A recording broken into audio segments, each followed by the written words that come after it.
it is things that happen, apparently.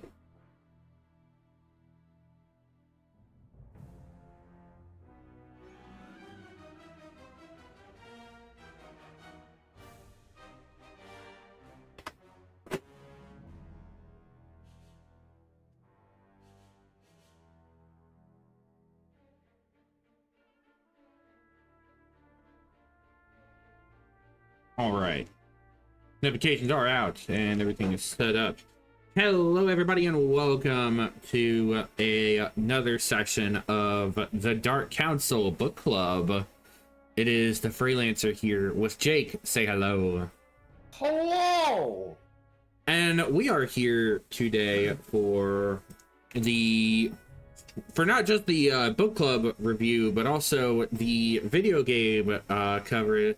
Also, the video game review, because we also managed to finish the game for our associated book club. Because we were playing Shadows of the Empire, and we were reading Shadows of the Empire this month. Crazy how that happens. Crazy how it works out. So yeah. Shadows of the Empire. Now, I don't know if you want to put out the content advisory or not, but I think this one's another one of those that we may be going a little bit more off the rails. A little bit. So, content warning. If you find how to put this. If you find talk of assault unnerving, you probably should skip this one. Yep, because this one's got a bit of suggestive notes of that. Like sucker punching a dude assault. No, we are talking about the kind that we had to content advisory and/or for when we did our first episode reviews of that. Yeah. So if you find that unnerving or you don't want to hear it, this one's not for you. You should tune in for the next one. Yeah. But if you have the stomach to push through, we applaud you and welcome you to join us through this adventure, because this one's a doozy. All right. So for those of you who are trying to tune out, you got 3 seconds. 2, 1. All right, here we go. Fuck Xizor, man! Oh my god! What a freak! Actual fucking freak. Jesus Christ! Oh, he makes me feel scummy, just all over. Makes you feel yucky. Dipped into like a stagnant pond. Makes you feel yucky. Yes. Yeah. God, yeah. Damn. First half of the book, you're like, okay, yeah, no, this is like a weird, like, perfect villain type guy. He can do no wrong. This is the dude who has some complexity to him. We can't fault this man quite yet. He's got nothing that's really gone off that really makes him the typical Star Wars ultra war criminal. No, not a war criminal. He is a criminal mastermind. Yeah, very different, and very different kinds of villains here. Yes. And in this case, he is a very rough one. First part of the book, I'm like, okay, yeah. He's smart, he's ruthless. Like he's the perfect person to run space mafia. Which, for those in the Prince Xizor is the owner of a company under the anagram XTS, Xizor Transport Systems. Yep, that is the legitimate side of his business. The other side, the more infamous side, is that of the infamous criminal organization Black Sun. There's a which we mentioned, the Dark Prince. Which we mentioned earlier, which we mentioned in a podcast previously, that that group formed because the Sith bombed Coruscant. Yep. They were a criminal group that organized under the guise of performing their acts for themselves because Coruscant got fucked. And and there was a whole lot of disorder, and they were the ones to organize that disorder. It was essentially, think like they were originally like old school Yakuza. Yeah. They brought communities together and made sure everyone was protected. And then, much like the modern day Yakuza, it changed from that to being just a crime syndicate. Yep.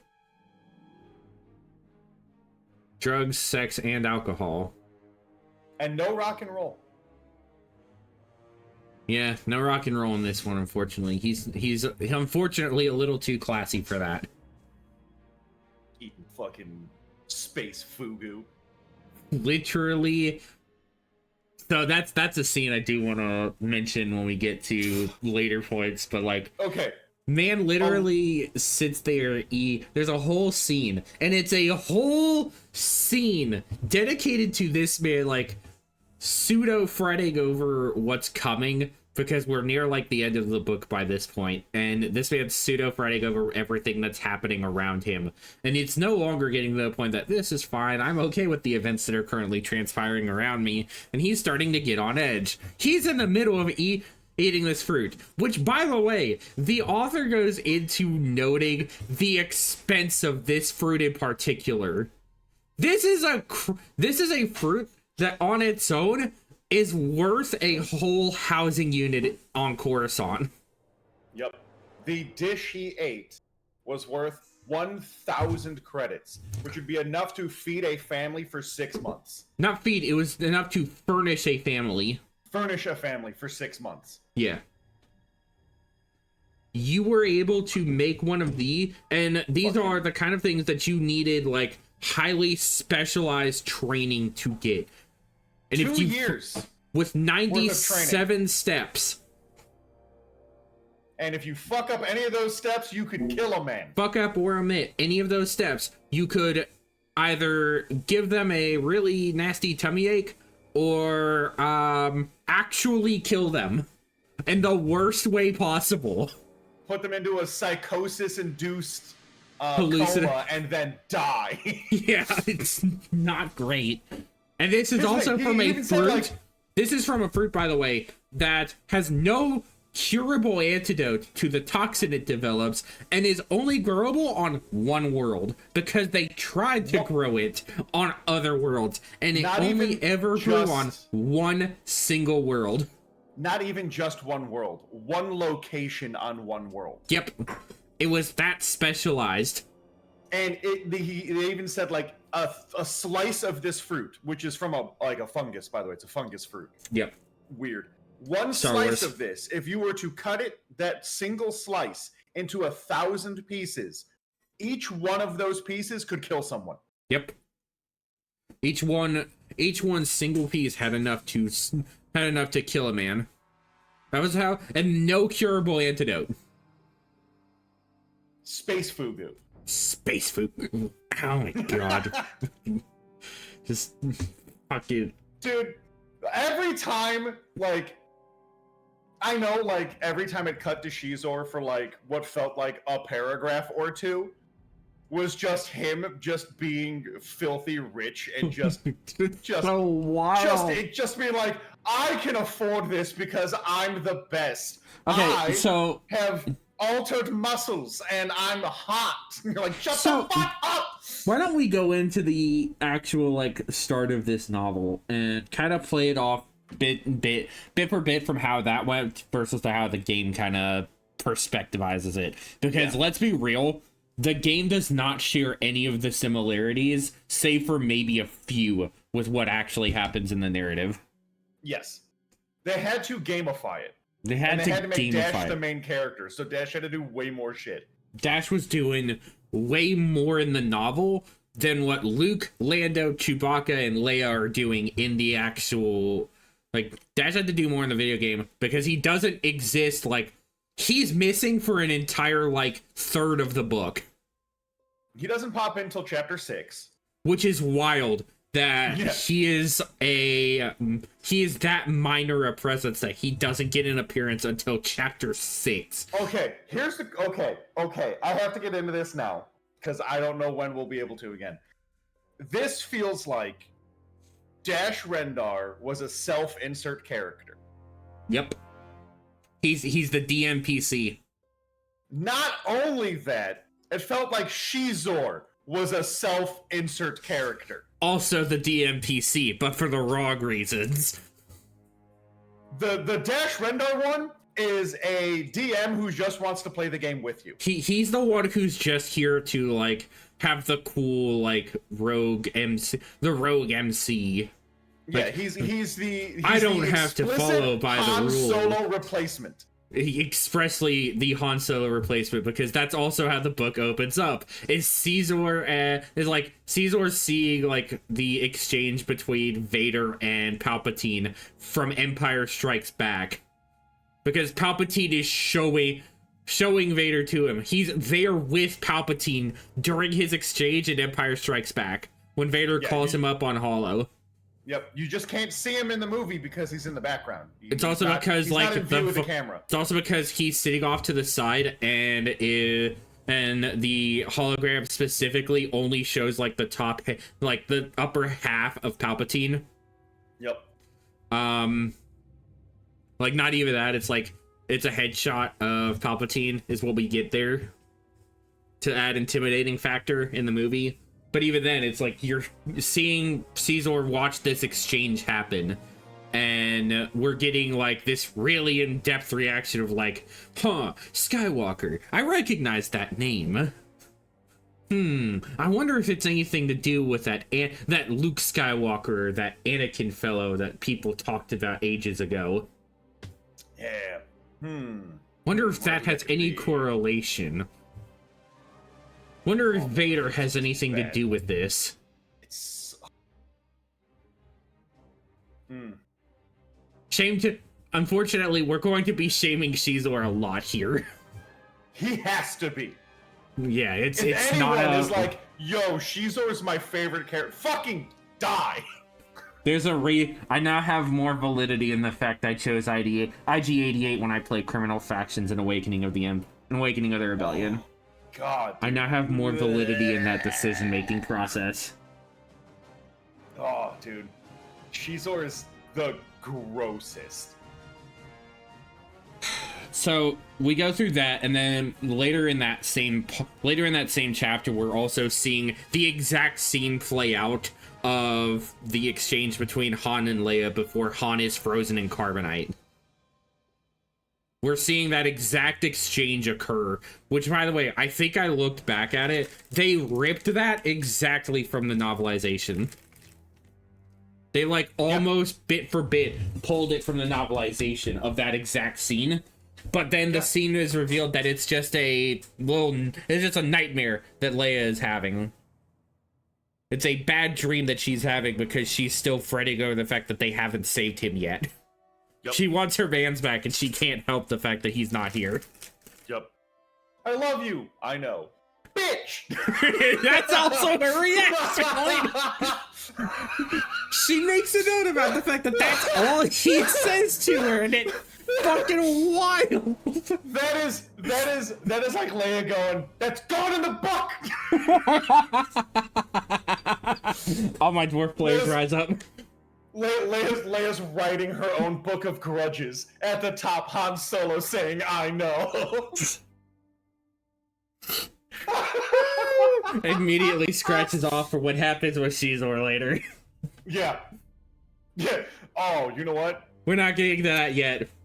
We're just gonna, you know what, you're So fine. on the also I'm gonna note, scratch that on the off. also That note of doesn't like, happen anymore. on the also note of us talking about Empire Strikes Back moments, to kind of compare the perspective of when Dash is really introduced timeline-wise, is when he is actually at Echo Base dropping off supplies for the rebels, and then jumps in a snowspeeder and starts helping them take out Imperial walkers. Yeah. And then he jumps back to the base only so he can go and take out a bunch of Imperials and then runs off from Echo Base. That's his introduction in the game. Yeah, in the game, like, you think like, oh, dude, Dash is doing fucking work. Like, oh my god, he's so cool and important. And And then you look at the book and you're like, where's he's Dash? barely in it. Where's Dash? That's weird. Wonder where he is. And so we go a bit further in the same chapter, and we're getting a perspective of Luke by this point, who is on Tatooine, because we can't leave Tatooine.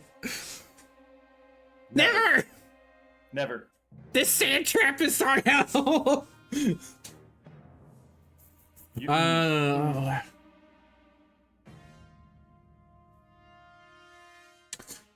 Tatooine's gonna be my own personal hell. I feel it. Oh yeah. It's gonna go to hell, and it's just gonna be Tatooine. But Tatooine is so ingrained into Star Wars that you cannot escape it. It's unfortunate. But Luke's there because he's actually trying to forge his new lightsaber. Because if you recall, in Empire Strikes Back, he has lost the actual, like, Skywalker saber. Like, Anakin Skywalker's lightsaber, gone. Doesn't have it anymore. Yeah. It's gone. It fell down Cloud City. It's gone. Fell down a shaft. It's gone forever. It's gone. It fell into the inside of a gas giant. Sequel trilogy. Yeah, it's not even the fact, though the Disney explains that it's not for any better reasoning. It's just the fact that there was somebody who the Force called to them to be there. They caught the saber and then brought it with them. Cringe. Only so that they could use it eventually to draw Luke out and try to kill him because she hates Luke Skywalker. Because Anakin Skywalker, Darth Vader, killed her master. Yep. So, you know, sins of the father or something like that. It's still dumb. It's actually stupid. It's still dumb. However, I love Mara. She's great. This doesn't even have anything to do with Mara Jade. It was some random fucking Padawan bitch from the Vader comics. It should have been Mara No, Jade. because then we have somebody more important in a secondary role for a one-off bit in the comics. Yeah. So, no, I don't agree. Ooh. This random glub shitto caught the fucking Skywalker saber and then tries to use it as bait to kill Luke Skywalker because Anakin Skywalker, killed her master. I don't give a shit that you're a Jedi. I want to kill you because your father killed my master. Fuck you. Your daddy beat up my daddy, so I hate you forever. Die. Perish. What? Fuck do you mean? It's stupid, but we actually is kind of a interesting note there, but we'll get to that later. That's a weird that's a weird connective segue. Anyways, but yeah, Luke's trying to rebuild his lightsaber. He's not got it yet. He's actually trying to make the crystal for it, which is wild that I never realized his green saber was a synthetic saber. Yeah. I never realized that his saber was actually a synthetic crystal. Yeah. And that may just be a Legends thing. I don't know if they actually fixed that in canon. I have no idea. I have no idea. I couldn't tell you either. I don't know off the top of my head. I know that I think I recall like he reconstructed his lightsaber from parts in Ben Kenobi's hut using like Qui-Gon's saber, I think is what the new lore was. Like he takes parts of Qui-Gon's saber to reconstruct his. That's fucked. He takes the crystal. I don't remember which, but Just imagine being Qui-Gon looking over at Luke being like, don't touch it. Stop it. Don't touch that one. You sniveling little brat. I knew your dad when he was knee high. He wouldn't have taken my shit apart. Fuck you, kid.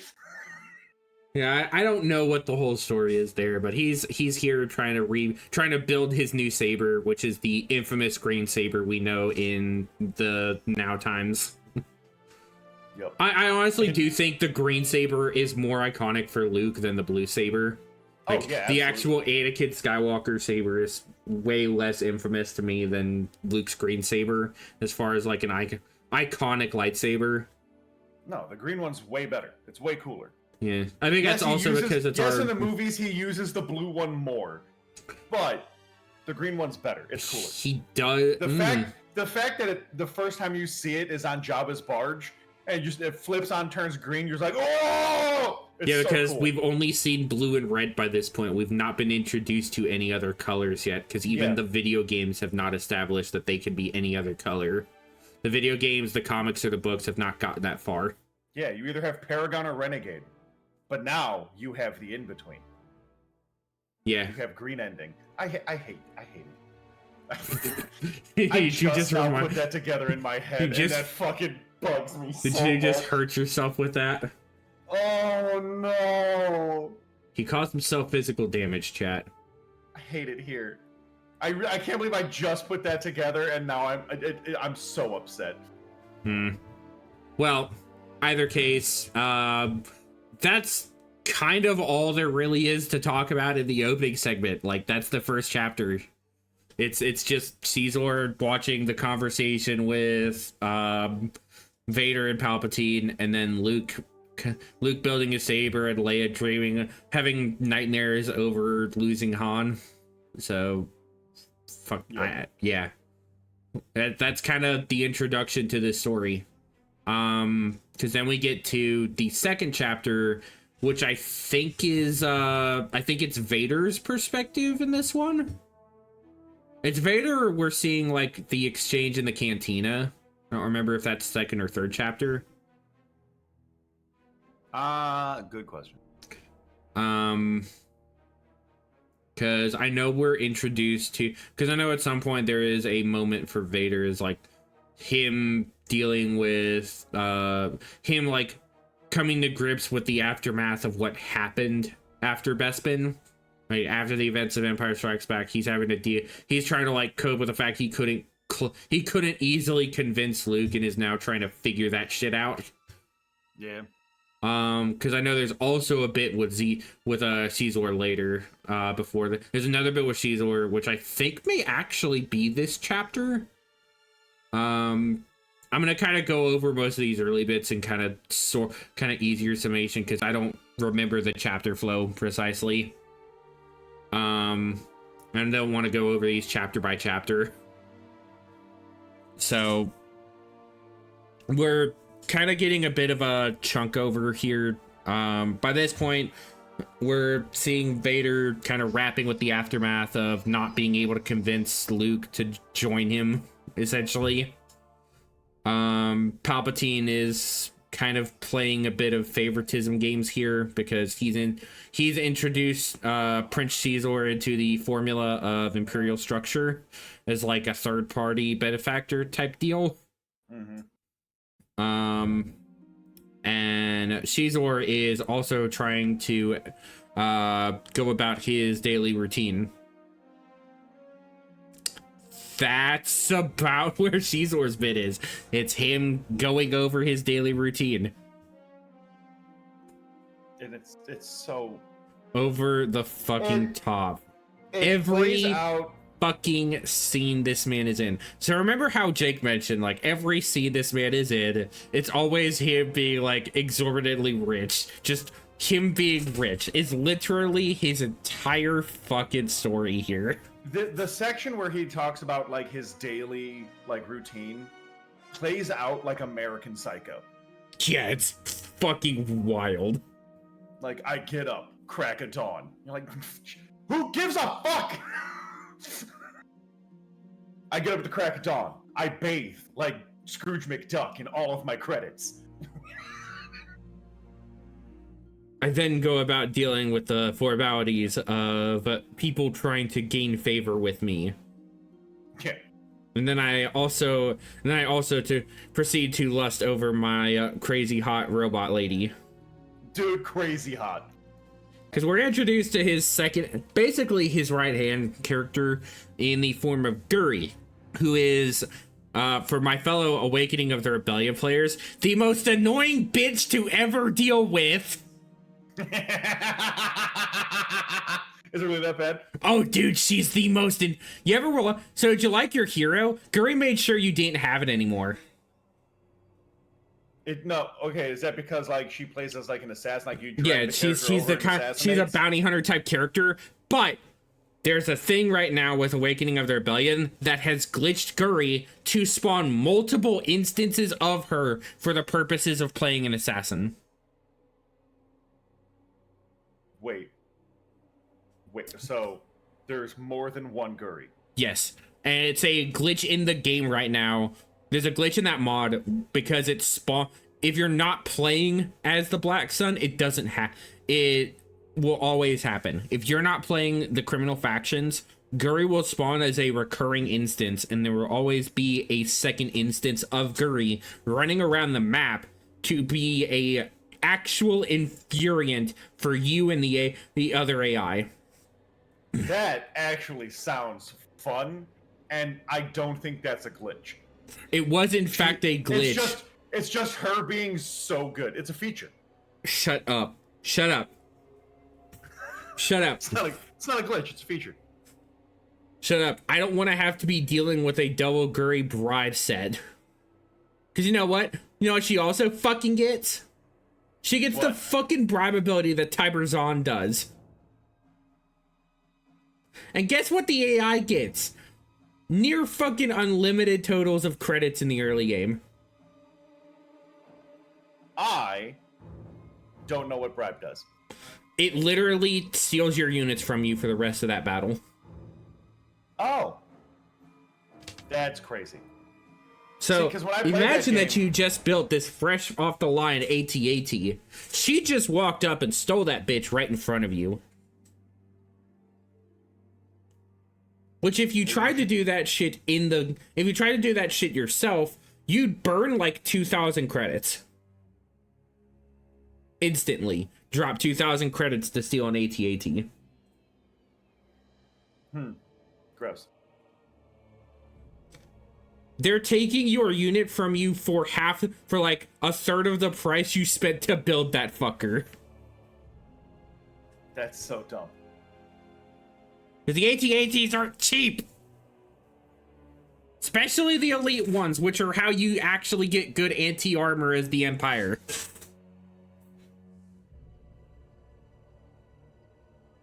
Until you can actually get that point, it's just infuriating. But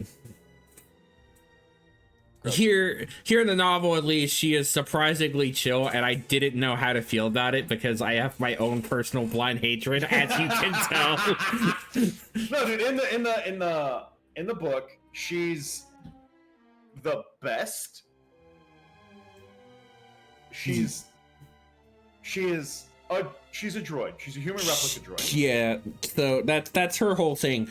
Is she is a special droid with the ability to mimic the actual attributes and personality traits of a normal living sentient being. Like heart rate, breathing, Other things that Xizor feels like need to point out. Fucker. He has to point it out a lot. Dude, okay. I don't even remember who the author is of this book. Yeah, man, I'll pull it up. I got my phone literally right here. I'm pulling it up. This book is like the introduction, like the first appearance of Xizor, right? Steve Perry is the guy who wrote this book. Okay. And this is the first ever appearance of Xizor, right? It's after the video game, yes. Okay. Because this book does actually come out after the video game. After the video game. That's crazy. Okay. So, Mr. Perry here, wrote Xizor into the book as if Perry himself was an incel, writing about what he thinks a cool hot guy should do and be like. It's... Tell me I'm wrong. Nope. No, I choose not to. I choose not to because I would be proven wrong. It is crazy. It's cringe. It's so cringe. At first I'm like, okay, this is like a self-insert, you know, like villain, you know, he's got to be the smartest, the richest, like he's like a Bond villain. And you're like, okay, yeah, I get it. And then like halfway into the book, you're like, not even half. Not even half. Weird. We're like a quarter of the way into the book is when it starts happening. No, it's when it starts happening with Guri. Yeah, but that's fine because she's a droid. We still on this one? You might as well be like, yeah, she's just an assassin / sex bot. She's as the sex creepy as that is, it's not as bad. She's the sex assassin bot. Yes. she puts the ass in assassin, dude. We're awful She's people. double cheeked up, you have to put ass in there twice. We're awful individuals. Yeah, we're putting ass in twice. It's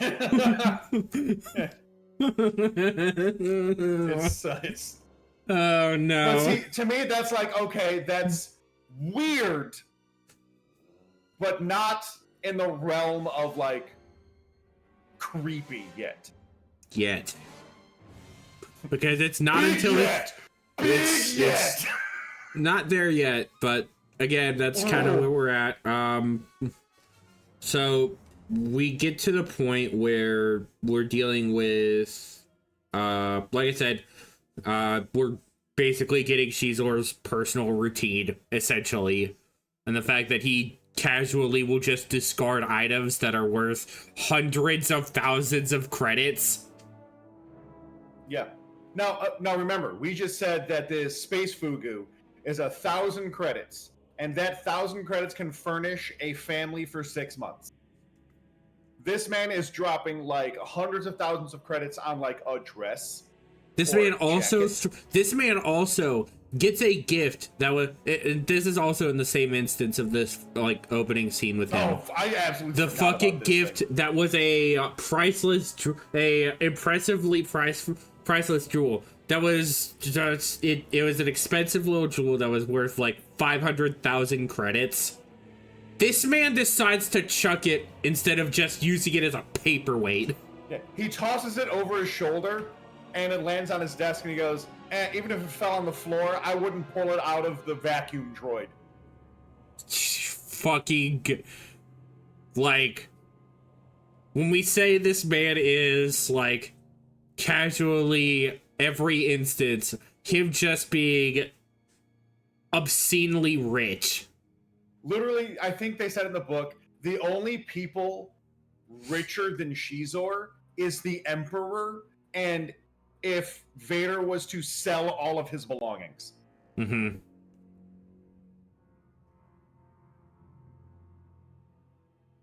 Like, he is the third richest man in the galaxy. Yeah.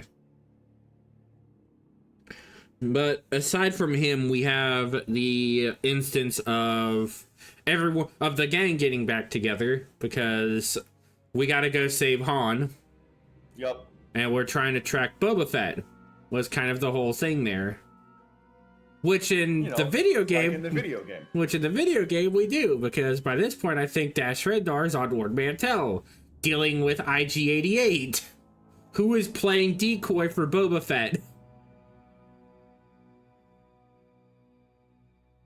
If I recall correctly, that was like the lead that they were following. Was like IG-88 had the location of Boba Fett. I want to say that's correct. That sounds right. Which, by the way, that's supposedly one of the this is where IG-88 officially gets slotted in as a Shock T character. What do you mean a Shock T character? A character in Star Wars who has had multiple recorded instances of a death. Oh, yes. Because IG-88 has 3 of them. So, I said this earlier, but headcanon is IG-88 has backup bodies, and anytime he dies, his consciousness is backed up into the Death Star supercomputer because he has hacked into it. He's not hacked into it yet. That's the thing. He's only got the little... We know that he has, like, a secret droid foundry on Mechas 3. That's the only thing we know. He is HK-47 reborn. He has a secret droid foundry on Mechas 3, because that's the first recorded instance of his demise. Is when Renegade Squadron shows up to kill him.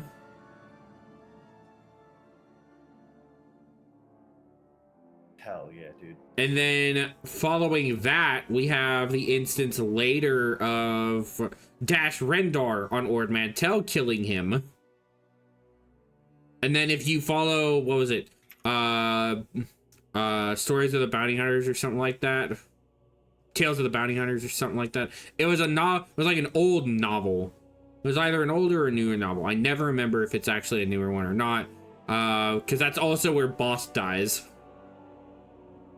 IG-88 is killed again there. So technically he's got 4. Because the last recorded one is when he blows up on the second Death Star attempting to hack the supercomputer to take over the Death Star.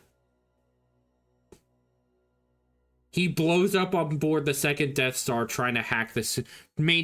managing to crack the supercomputer and hacking in, only for him to be permanently deleted because the main body infiltrated the Death Star. His primary consciousness infiltrated the Death Star, blew up with it. IG-88's dope. He's such a fucking wild character. He's so cool. But yeah, that's what's happening with Dash right now. But later on, we're introduced to kind of as Leia's going about her business and everyone's kind of discussing, like, what's the plan? How are we going to get there? What are we going to do? Where are we going? Lando brings up that they found info that he's heading to Gaul.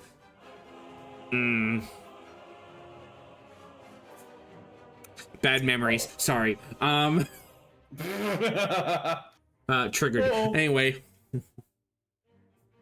So they track Boba Fett to a planet called Gaul, which was a like weird desert planet, and they don't have a particular way to break past the Imperial barricades there, because there's an Imperial outpost out there on the moon, and they have to get there because Boba Fett's stationed there.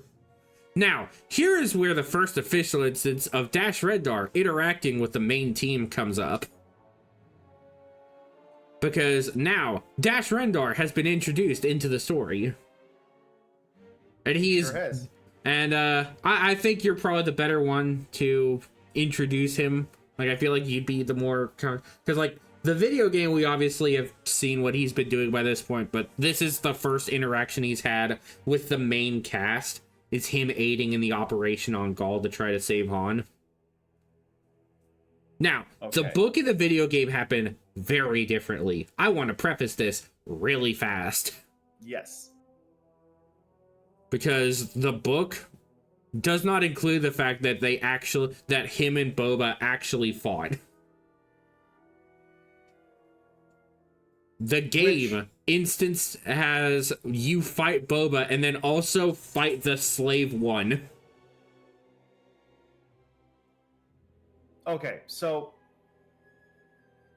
one of the most infuriating bosses in that whole game, by the way. you fight, which is okay. So in the game, you fight Slave One. You fight Boba Fett, and then he hops in his ship. Yep. And then you blow the ship up. Yep. And then you leave. Yep. Where the fuck was Han? Yeah. Dash Rendar kills Boba Fett. Yep. Air quotes, kills. Where's Han? Now, this is where the book resolves this, because they later find out, after they completely botch this entire bit, because they go through the operation after planning it up with Wedge and the rest of Rogue Squadron. Like, they plan this up, and then they come upon the fact of Boba Fett was never there. They just fucking missed him. They also had been completely led to the wrong spot on the planet, so he manages to escape seamlessly. Dash does nothing to interact with Boba Fett, does not even see Boba Fett at all that whole encounter, instead actually fucks off in the Outrider mid-battle. Yep. Mid-space battle with the... It's during the like chase, during like the escape chase on in the asteroid field above Gaul, isn't it? No, so they're fighting on the planet, trying to get into this secure facility where Boba Fett's at, and all Dash does is lead them there and then leaves. And they're like, "Why are you leaving? Like, we're gonna fight them." And he's like, "I didn't get paid to fight. I didn't get paid to fight. I got paid to guide, and guide I did. See ya, fuckers," and leave. Sayonara, bitches, and then fucks off. And that's the last we see him for the next 4 chapters. He is. Dash Rendar is mercenary to a T. If it is not in the contract, he will not do it. Yep.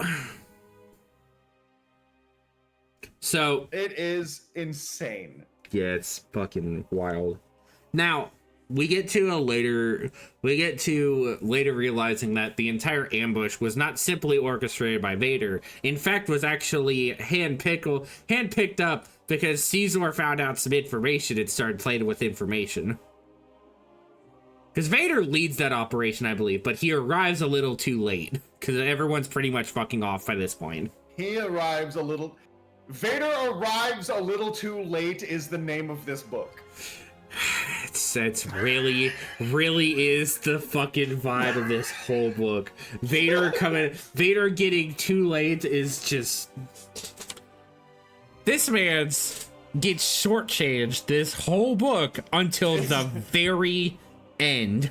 At the very end, revenge is his. He finally gets his, but this entire book, poor Vader is getting fucked over. It's actually kind of rough. My boy is being massacred in the worst way possible. Oh, he's getting shit on the entire book. The reputation this man is carrying is getting shredded. It's actually kind of fucked.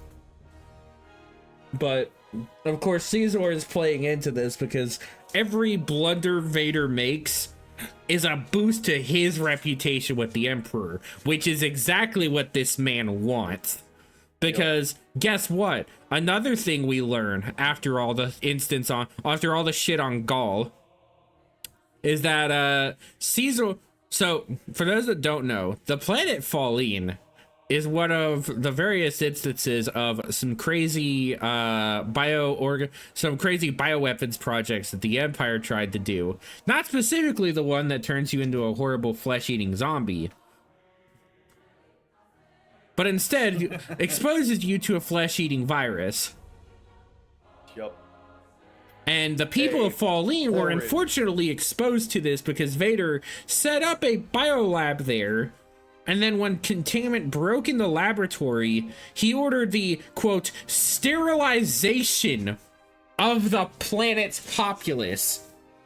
Which not the planet, just the large area around the lab. Which just so happened to be the populace of the planet. No, it was just one of the bigger cities. The biggest city. Yeah, but it wasn't the entire population of the planet. I mean, it did have a big population as far as I understood anyway. They turned it to a wasteland as far as I understood. It's essentially Vader showed up, and to stop the spread of this virus, he blew Bombs up, the bitch from orbit. he blew up all of New England. Specifically New England? Like, all of New England.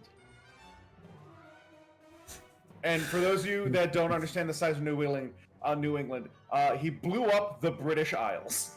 Yeah. Yeah. He was just like, the virus escaped? That whole section of the planet? Ash. Reduced to a crater. Because if it gets out, the galaxy will end. And it just so happened that Prince Xizor's family were all victims of the aforementioned sterilization. Yep. And Xizor would have also been there. Had he not been away doing business. He was on a business venture when the incident happened. And so now he's out here plotting revenge against Vader. And what does this man decide to do instead of trying to go for Vader directly? What's the best way to make him feel the hurt he felt? Murder his son! Because guess what he's learned? Gotta go. Because guess what he learned? He's learned that Luke is the son of Darth Vader. Now here's the thing, it's not even that he wanted to kill Luke to make Vader angry. He wanted to kill Luke to make Vader look inept at his job. No, that was actually, well, that was the bonus of it. The actual reasoning behind it, his actual initial reasoning was because he knew about the bombing and that Vader led that operation. And so he wanted Vader to lose every measure of his family as he could. See, I thought it was the reverse. Because that's established later. Because that's how Vader finds out. Yeah, I thought the bonus was that it happened to be Vader's son. I mean, it may have been the reverse order, but either way, both were part of the reasoning. Yeah. Plans within plans with this man. Plans within plans. Unfortunately, this man is not Thrawn. No. He is Thrawn at home. We have Thrawn on Temu. Yeah. Oh man, look, we have Thrawn. He's so cool. Mommy, I want Thrawn. Okay, I'll order you Thrawn. Opens up Temu app. Opens Wish. Opens up Wish, gets Xizor. Mom, this isn't what I want. He's just as good.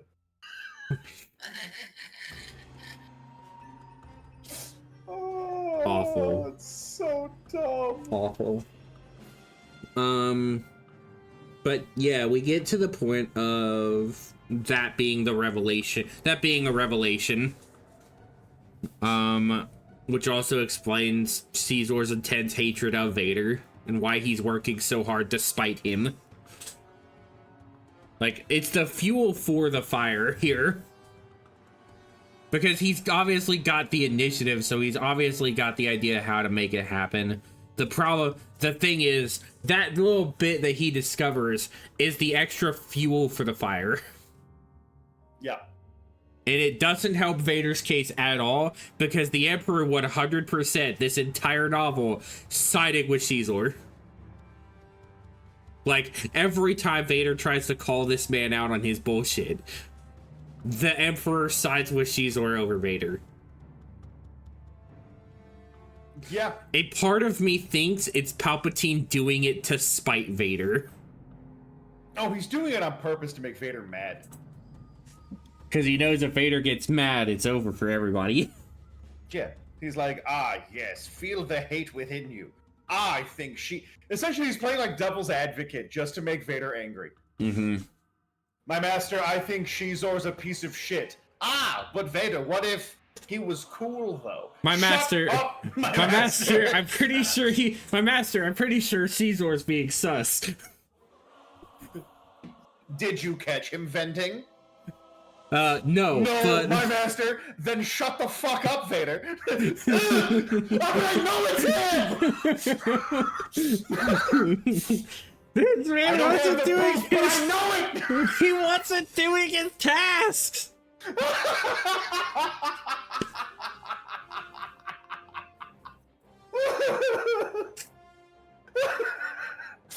I'm just picturing Vader and Palpatine playing a game of Guess Who. Oh, And Vader playing fucking Among Us. There's one like thing left up on Vader's board and it says Xizor, and he's like, Emperor, it's Xizor, right? And he goes, no. What the fuck?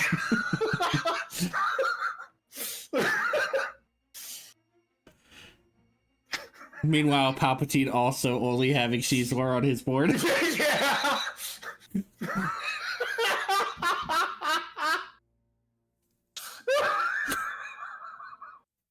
Oh my god, I want to like sit in on like like Palpatine and Vader playing like board games like Battleship. And he's like, Vader's sitting there and he's like, I've marked every peg on this board. I've won! Palpatine, he goes, no, you haven't. Fuck! What do you mean? You didn't realize we were playing interdimensional 3D Battleship. What do you mean? I've got regular Battleship here. I didn't even buy the fancy one with the little torpedo bit. This isn't electronic. We have to do all of this. Like, there's no buttons. It's literally just pegs and you couldn't even pieces. afford the Xbox to put this on your goddamn console.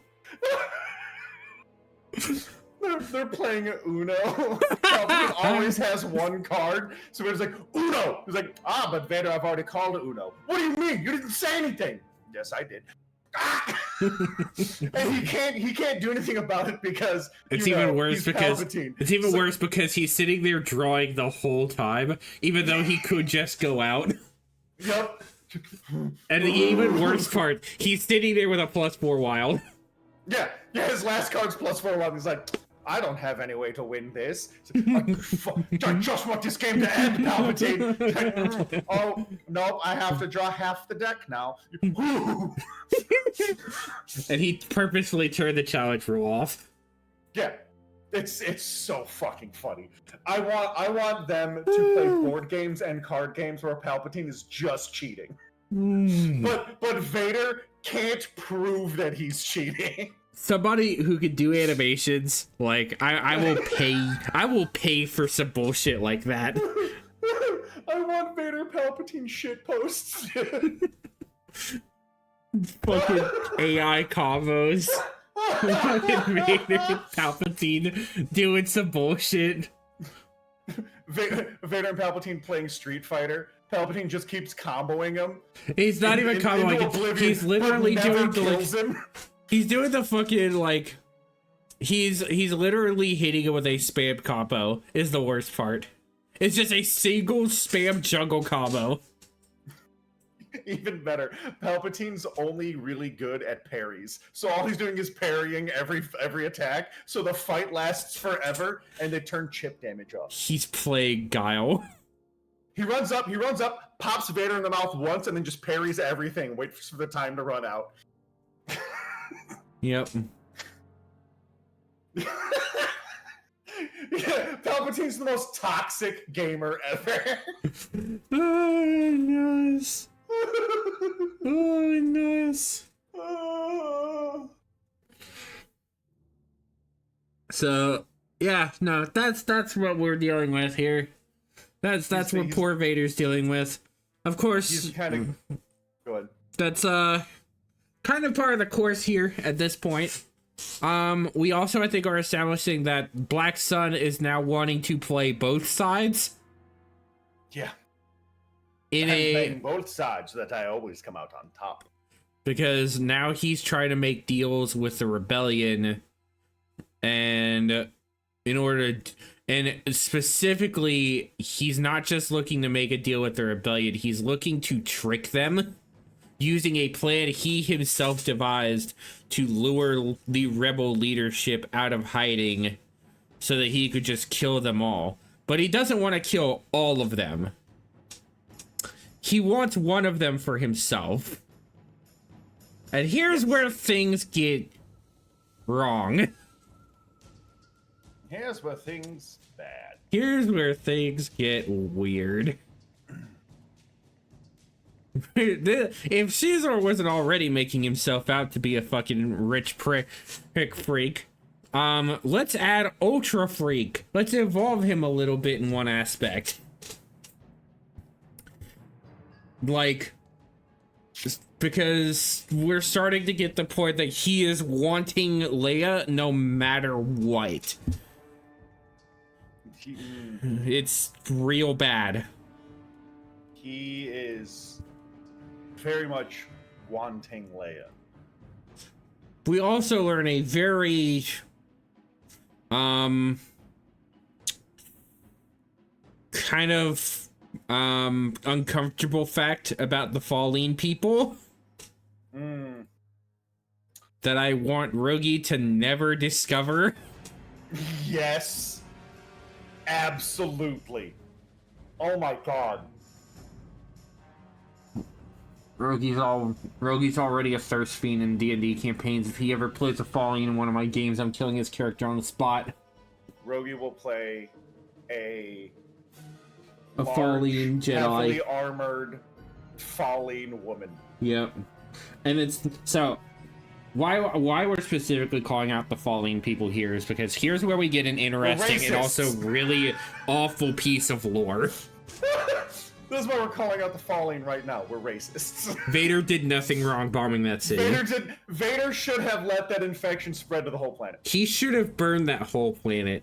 Make the claim that it got all the way across the planet. Burn the world. Oh my god, dude.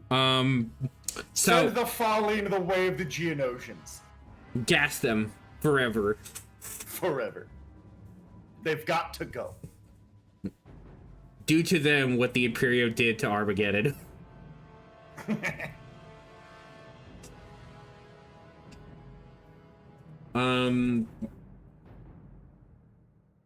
So what we're specifically calling out here is a biological facet of the Fallen, in the fact that they the book makes very apparent note of this. The Fallen are gorgeous reptilian human-like creatures with green skin.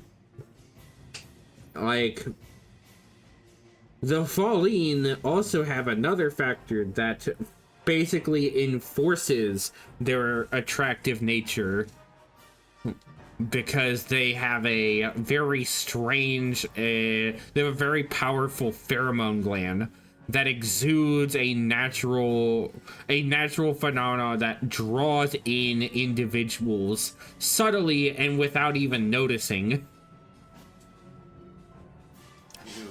Both sides of the spectrum do this. This is not just the males, the females get this too. Yep. Only works on species of the opposite gender. Which means Rogi would never be able to actually pull off what they want to, because Rogi always does. Rogi always tries to play lesbian butch super muscle women. Good for him.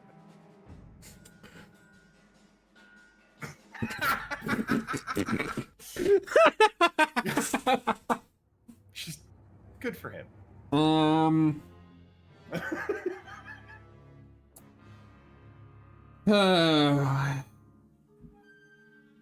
So I guess I would never really have to worry about him playing a Fallen, because it won't work. Nope. It won't work for what he's intending. No, here's what'll happen. Is he would be like, yes, what I will do is I will find a man that is fairly attractive. And powerful. And femboy. Oh, no! No! Oh, yes, you want to dress like a cute little girl for me, don't you? Shut up!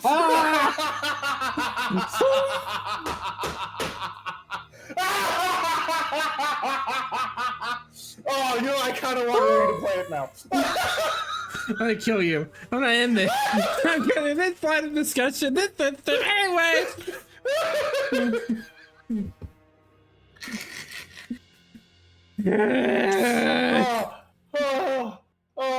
I'm laughing so hard I'm fucking sweating, dude. That was me last night when we decided to make Solid Makoto. Oh my god, dude, Sal Makoto's the best. Holy shit. I don't want to tell Dan about it. I want him to find out, but I also want Dan to know so bad. we'll wait until we have like, we'll wait until we're deeper into the game. Like, wait till we're about halfway through the game. Oh my god. And then we reveal it to him. Hey Dan, we're like 30 hours in this game. You'll ever guess what we did? Within the first 2. It was the first 2 hours as well. It's Yeah. awful. Yukari, I think you should cast Dia. Heal my wounds, Yukari. Junpei, why you just gotta be like that? Junpei, why are you just like here? Junpei, you're cramping my style. You're scaring away the hose.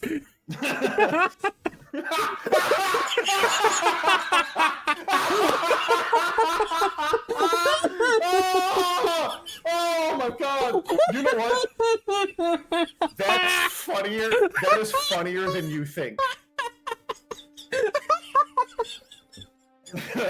You'll find out towards like the last, third of the game. That is funnier than you think.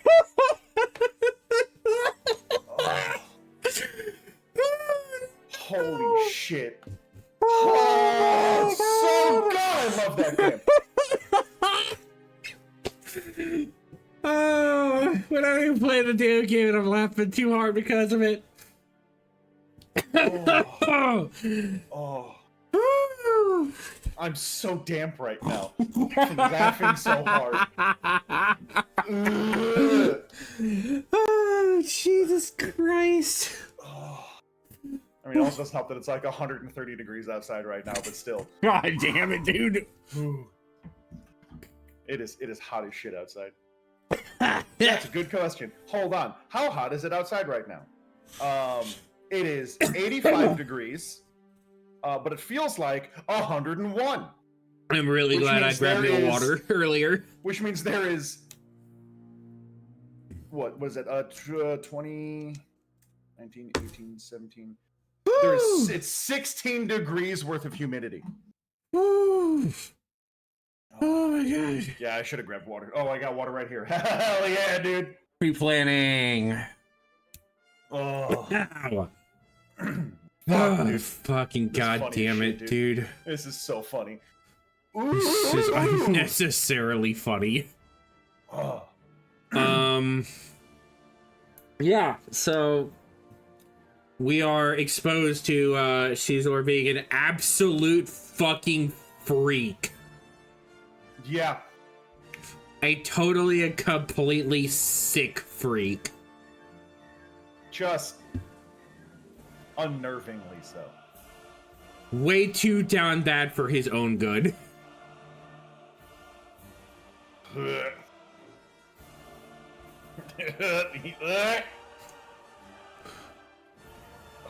Man. Xizor at the beginning, I was like, okay, this is a fun kind of villain. Okay. Yep. And then about this time, I was like, oh no. Oh no, Please he's never one of cut back to those. Xizor again. You know what? Just get rid of him. He doesn't need to be here. Can Get we rid of kill? this asshole. Can we kill him early? Replace him with a fake? He needs to go. Can Guri like replace him? Please. Because I will also say, while they're trying to organize this whole deal with Black Sun, Guri is the one acting as the representative for the like Black Sun to the rebels. It's kind of crazy. Yeah. Because what she does to actually get in with them is wild beyond belief. Because she appears initially as like the representative of Black Sun, like everything's fine. As conversations go on and they start trying to drag on, she just kind of whips out her weapons and immediately starts threatening everybody. Yeah. Like, I think they go to meet with the Bothans, is I think what happens. They end up I don't remember if it was them or Luke's team, because I know Luke meets with some of the Bothans as well, but because prior to this, Luke and Dash who Dash at this point has basically begun playing bodyguard for Luke. Because Leia basically told him to, by the way. Yep. Dash is sitting around on Tatooine with Luke, who is now finishing his construction of his lightsaber. Dash finds out about some bullshit with Black Sun, or rather Jabba in particular. Because the criminal organizations are talking and he's hearing about it. And he goes to try to warn Luke. Because now he's afraid, now he's worried that his job may be in jeopardy because Luke's now in danger on the one spot they thought they would be safe, hiding at. Yep. So we're gonna be cool. No. And they also end up getting of the video game. And eventually this was the swoop section of the video game, which ends way quicker when you actually think about it than what happens after. Oh yeah. Because this was just a small segment of the story. This is like second quarter right here. This is like end of second quarter.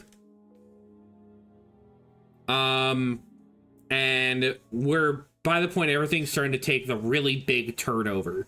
Because now we've got Vader on the move trying to get Luke. Also trying to deal with Xizor supposedly trying to come after his trying to undermine him at every turn.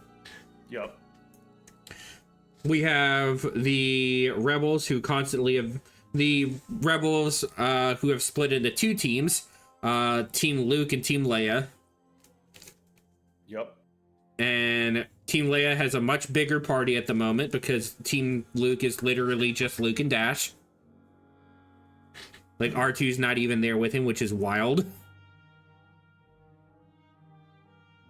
I don't think R2 was there actually. I don't remember. I don't think so. I don't think he was, at least not until they regroup. Because I know at some point Lando, at the very least, regroups with Luke. Because after the discussion with Black Sun, like I said, we find out through them that some fuck shit happens because the Bothans who Luke and Dash go to meet up with because they find out that that Leia was trying to actually work with the Bothans, and these are in fact the Bothans who help us get the Death Star plans, by the way. Yep. Many Bothans died to get those plans. Turns out Dash saw one of them die. Dash saw a lot of them. He saw a lot of them die, and it fucked him up. Yep. Because after they meet with the Bothans, after initially trying to infiltrate in as Leia's representative, because Leia was not there, and they wanted to make sure that the deal with the Bothans could go through, because the Bothans, despite all of their bullshit, are a genuinely worthwhile ally to have. If not for their personalities, at least for their skills. That's kind of how it always is. Because as Jake always says, ABAB. All Bothans are bad, dude. So we get, and it's kind of still true here because the Bothans had a spy who was working for Black Sun. Because guess what the fucking target that they go off to go hit when they get told that, hey, we're gonna go blow up this freighter. Why don't you go lead the squadron for them? I don't know that they're gonna be good enough, but you could go do something about it. That freighter could have important cargo. Yep. And I don't think anybody caught it, but the freighter was owned by, quote, XTS. Yep. Hint, hint, wink, wink. Weird. And so they blow up the freighter, they get out of there, and I think it's in that same scuffle that they watch a bunch of the Bothans get fucking got, and it fucks up Dash. Yes. Like, half the squadron, I think, gets wiped out. The freighter fires off a missile. Yep. And Dash is shooting at the missile to try and blow it up so it doesn't hurt anybody. Mm-hmm. And he's shooting at it and misses. And it sails through and then blows up in the middle of like the formation of Y-wings that the Bothans are flying, and blows up like 6 of them. Yeah, it takes out half the wing. And then Dash goes, I shot it. I know I hit that thing. I shot it. And he just like, it's the first time Dash has ever failed at something. And it hits him real hard. Which is wild because we were failing a lot in our run, weren't we, Jake? Mostly the geometry, dude. Geometry. Fuck you, Gall. Mostly the geometry and slight slopes. Fuck you, Gall. Oh, is that plane on a fucking 10-degree angle? A Ice! a 0.001 degree off from normal? Ice. Ice. It's now ice physics on this rock planet. What the fuck?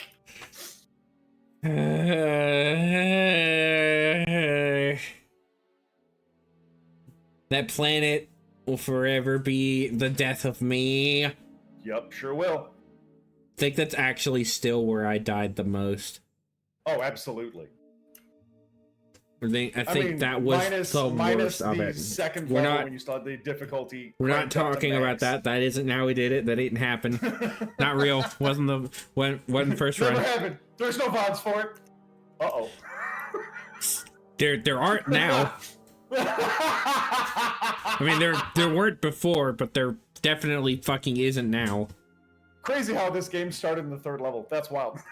Crazy how we started up fresh on a medium difficulty. I figured we would have been playing hard. Yeah, crazy how that is. Anyway, what happened? Anyway, we get that whole bit because this is where Dash leaves us for like the rest of the book until like the last like 5th of the book. He remains for like the last maybe 10 chapters. Yep. He's there from the moment they go back after some other stuff, like a bunch of other stuff starts occurring because Leia's gone off with Guri and Chewbacca to the Black Sun, to Xizor's palace on Coruscant. And this is also where we're gonna kind of dodge this subject for now. We're gonna kind of focus a little more on what's going on with Team Luke, which has lost a member and has changed one. Yep. Because now we have the droids and Lando joining Team Luke, while Chewbacca has gone off with Team Leia. Yes. Meanwhile, Team Vader is still coping, seething, and molding. As Vader does. As Vader has always been doing. We've established that in that Vader book. Yeah, you should go. Yeah, that was a fun one. I still did enjoy that one. That was fun. It was good. Anakin sucks shit. Anakin is actually awful. Vader's kind of dope.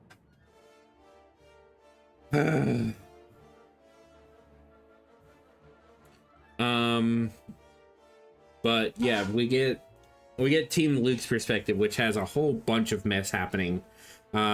Because I think again, Dash dipped out because now Luke is on his own. And like Lando's going off to meet up with Luke, who apparently has been caught by bounty hunters who are trying to kill him. As, you know, they do. Because they were trying to infiltrate a freighter or something. And he gets caught and they escape before they actually get out of the camp or whatever. Because like that's where Vader finds the aftermath of that, is he finds the camp of bounty hunters and immediately interrogates the only survivor. Yep. And then finds out through him that Luke escaped and that the bounty hunters could not keep him in their grasp. By this point, we've also gotten Luke's lightsaber officially fully constructed, I believe. I believe by this point he has officially fully crafted it, because that's how he's able to fight through the group of bounty hunters. Yes, he had it crafted and finished after they left the Bothans, I believe. No, it was right before the swoop attack on Tatooine. Yeah. Because that's when he tested it, and he's like, "Hey, R2, go back inside in case I blow up." Mm. And that's also what he used to fight some of the swoops when he was going through the canyon and shit. Yeah, because it's not Dash who chases most of those swoops, it's Luke. Yeah. He doesn't so much chase the swoops as runs away from them. Like a hero. Mm. And then Dash just he's comes not out of running, nowhere he's and tactically just starts shooting retreating. all of them. Yeah, it's Dash's appearances make no sense at the best times, but they come in at he comes in at the most opportune moment, but at the same time he also disappears at the worst. Dash is the wildest Deus Ex Machina. He is an absolute wild Anytime card. something bad is about to happen, Dash shows up. Anytime anything has already gone wrong beyond repair, he fucks off. Yeah. Like, nah, I'm good. Nah, nothing I can do here. You guys are on your own. Yeah. So you're gonna pay me for this, bye. I don't get paid enough for this. But then we get to, but as we're kind of going through all this, we're also finally getting the official interactions with, the official meeting with Xizor and Leia, which,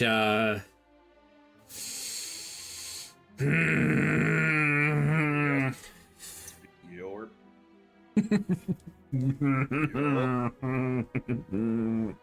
Yup. The phrase, I'm going to go and make sure that my hormone production is the highest it can be, is ushered in this book. Like it is uttered in this book. It's there. We literally watched this man start pumping out hormones strong enough that his green skin turns red. Yeah. He goes from this like almost pale, like this almost like pale green to a like dusty Orange. red. It's like a dusty red orange color. The fact that this man is putting out that much is insane. The fact that they had to be like, yes, I have pheromones to make women want to have sex with me, and I'm going to make sure it's at maximum output, is fucking gross and insane for Star Wars. Mr. Perry, go to jail. Fucking cringe. It cannot be. It's definitely awful, but it's still on. I'd say it's just above the fucking nonsense and insane levels of depressing dark shit that happens during the Vong War. It is gross. Because the Vong War gets up to some fuck shit that I think a lot of people make the joke. It's like reading 40K in the Star Wars universe. Well, yeah, that's what the Vong are. They're just tyranny.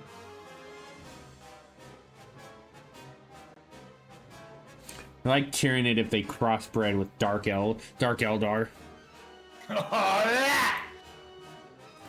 You're right, they have there's all whips and chains with them. They also live in excruciating amounts of constant, never-ending pain. Do we mesh Slaanesh in there too? Because they make a whole religion on that.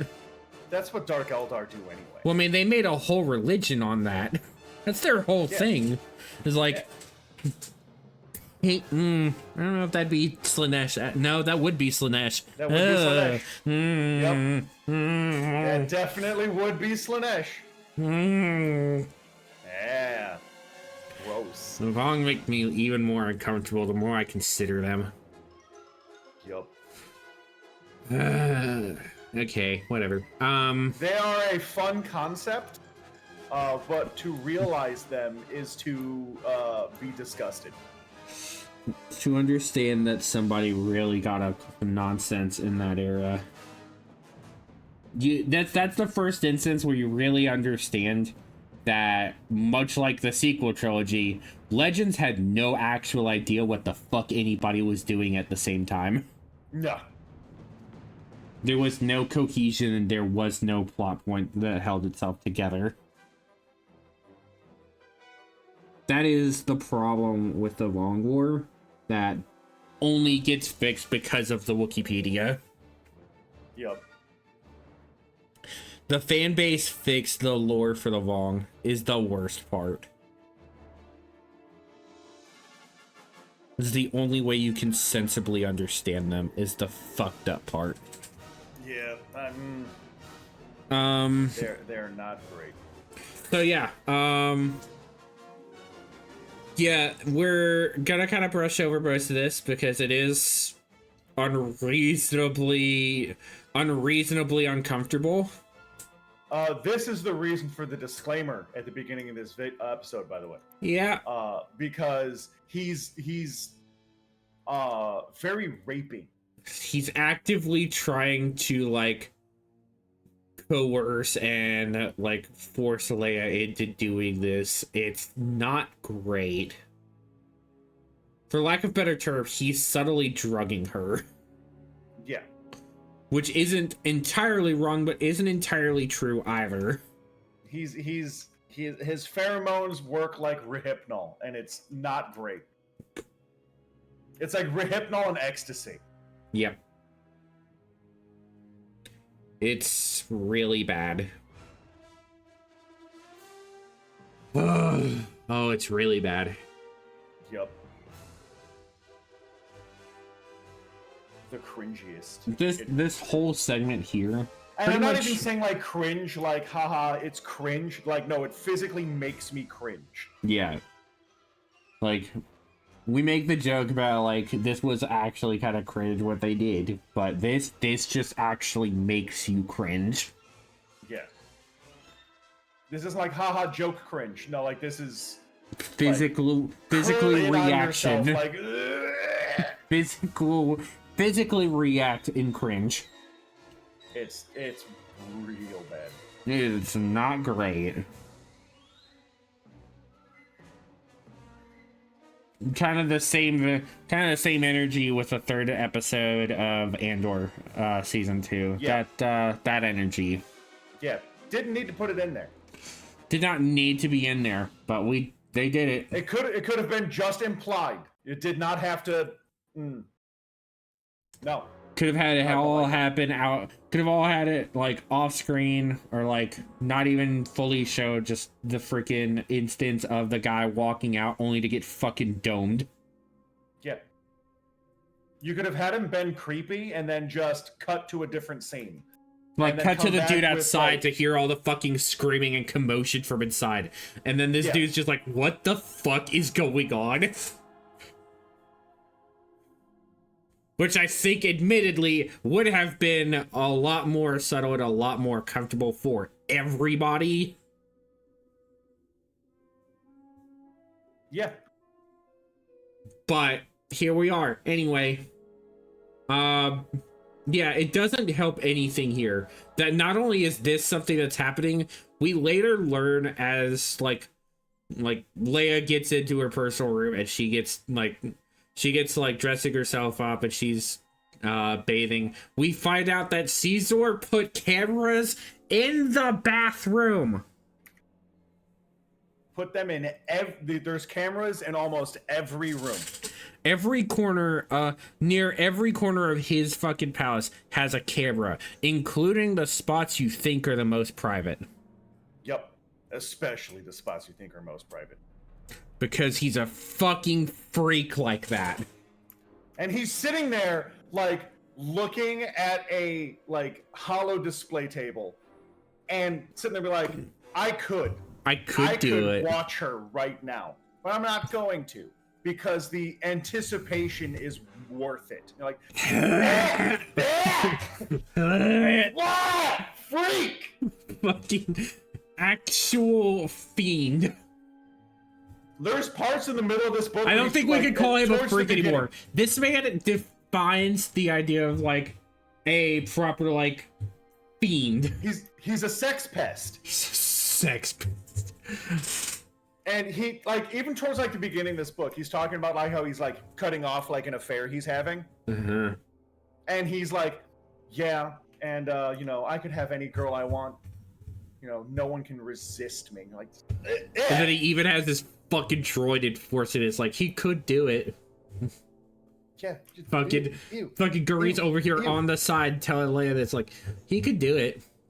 Yeah. He just chooses not to. He could fuck you right now, and you would ask for more. You're like, shut up!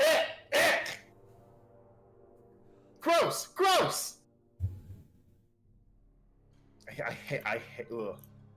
I hate Xizor. Yes. Well, just we're the nastiest man. While going through this bit, we also get the perspective shift of Luke and Lando and the droids going off to try to save Leia because they get a transmission from Chewie. Because by this point, Leia's gotten wise to what's going on, thanks to Chewie, who, by the way, the best boy throughout this entire fucking ordeal. Loyal ride or die motherfucker. Hell yeah, dude. Chewie's the best in every This put Chewie was already a cool character to me. This put him on the bar for, like, one of the best characters. Yeah. Chewie is the coolest man. He's so dope. He would be the one person in Star Wars where I'd be like, nah. Like, he's with me. Yeah, between him and R2, it's very much a toss-up of, like, the ride or die companion. Yeah. Out of the two of them, I think I would rather have the Wookiee. Yeah, well, a little bit. No, love R2, but the Wookiee is a little bit more of a comfortable vibe to have. Yeah, even if you can't understand him, you're just like, no, he's cool. I mean, eventually, even if you can't understand him, nothing stops you from being able to, like, you'll eventually figure it out, even if you can't.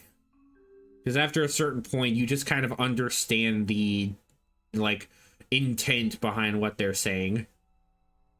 Because that's the thing they make note of for Leia, is, like, she only really understands part of what everything he says. Yeah, she understands, like, every few words, but she more or less understands the intent of what he's saying. And this is after the amount of time she spent with him. Not because she's interacted with Wookiees before. It is the amount of time she has spent hanging around him. Yeah, she can be like, oh, he sounds mad. He's probably talking about this. And 9 times out of 10, yeah, you're right.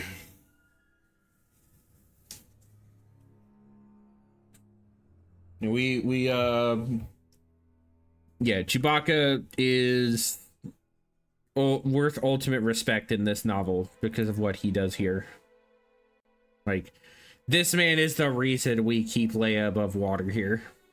Yeah.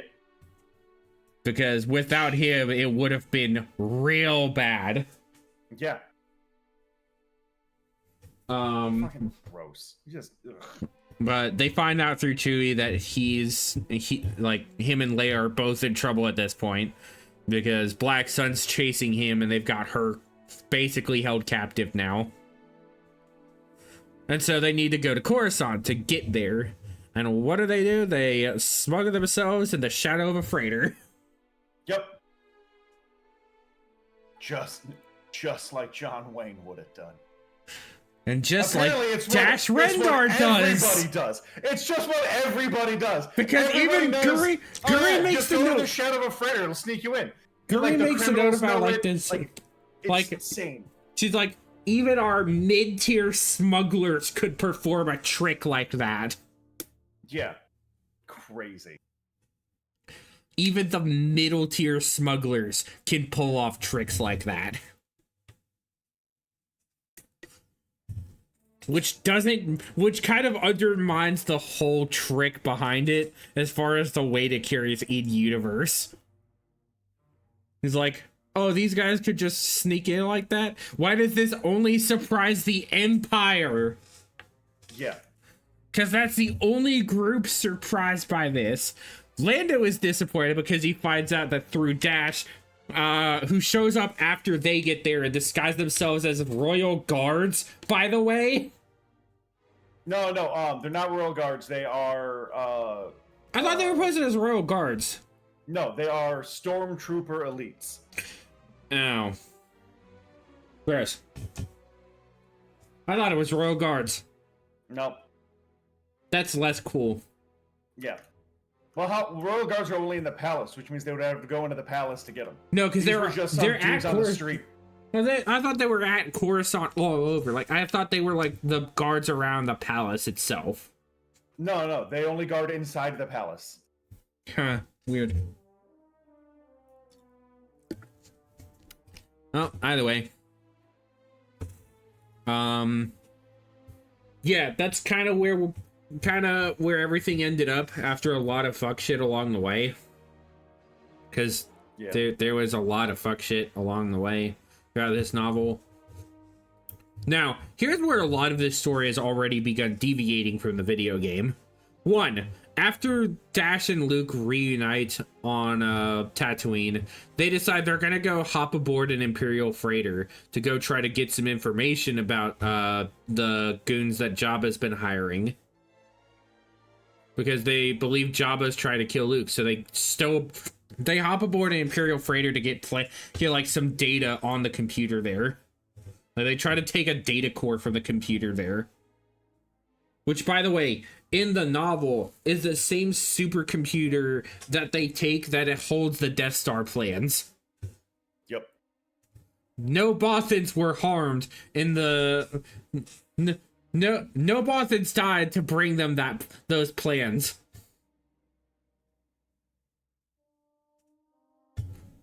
If you follow the video game, no Bothans died to bring them those plans. No.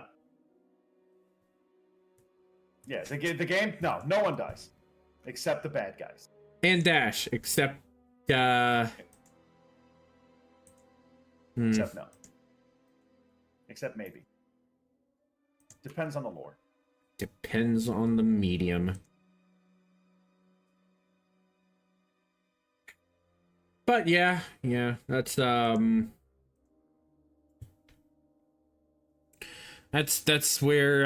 that whole bit's at. We're kind of reaching the end as well, because by this point Vader is running up every straw he can, trying to figure out what Xizor's deal is. Why is Luke being targeted? Because despite the fact the bounty is wanted dead or alive, he is trying everything in his power to perform the task that he set for himself to bring Luke in alive. Yep. Oh, and here's the fun part. After they meet up with everybody at the flower shop, after the whole group basically reunites, on their way to Xizor's palace, Luke reaches out to Leia through the Force, much like how they did on Bespin.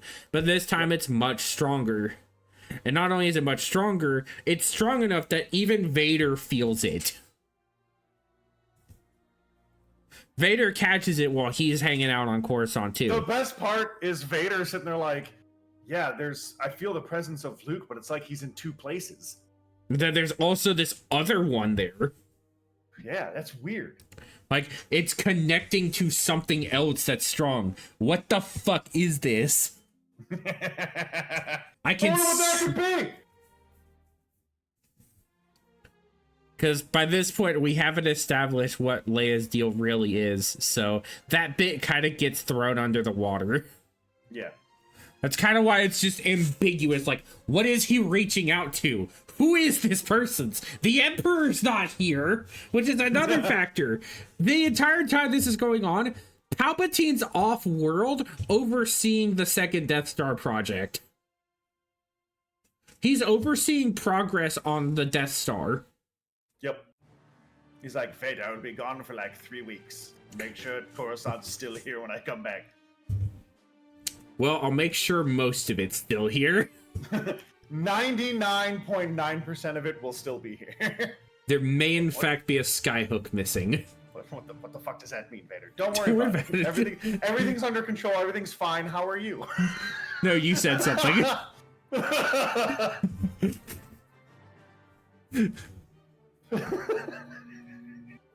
So dumb. Hit it with the fucking... No, you said something. Oh my god. Now it's fun, man.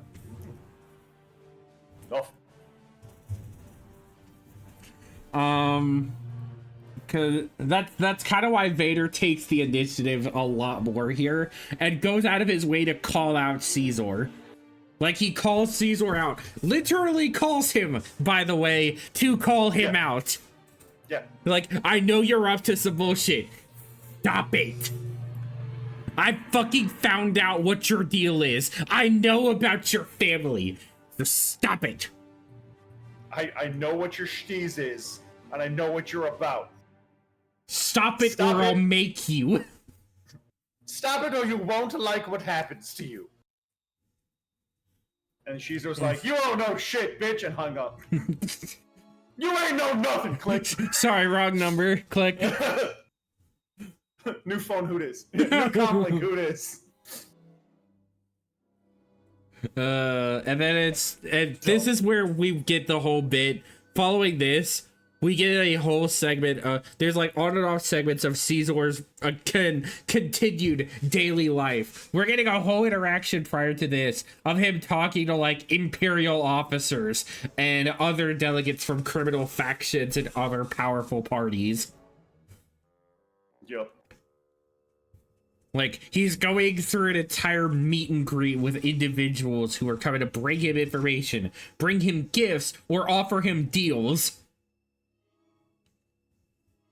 And then later, after the call with Vader, is when we get the whole bit of him eating that fucking space fugu. Space fugu!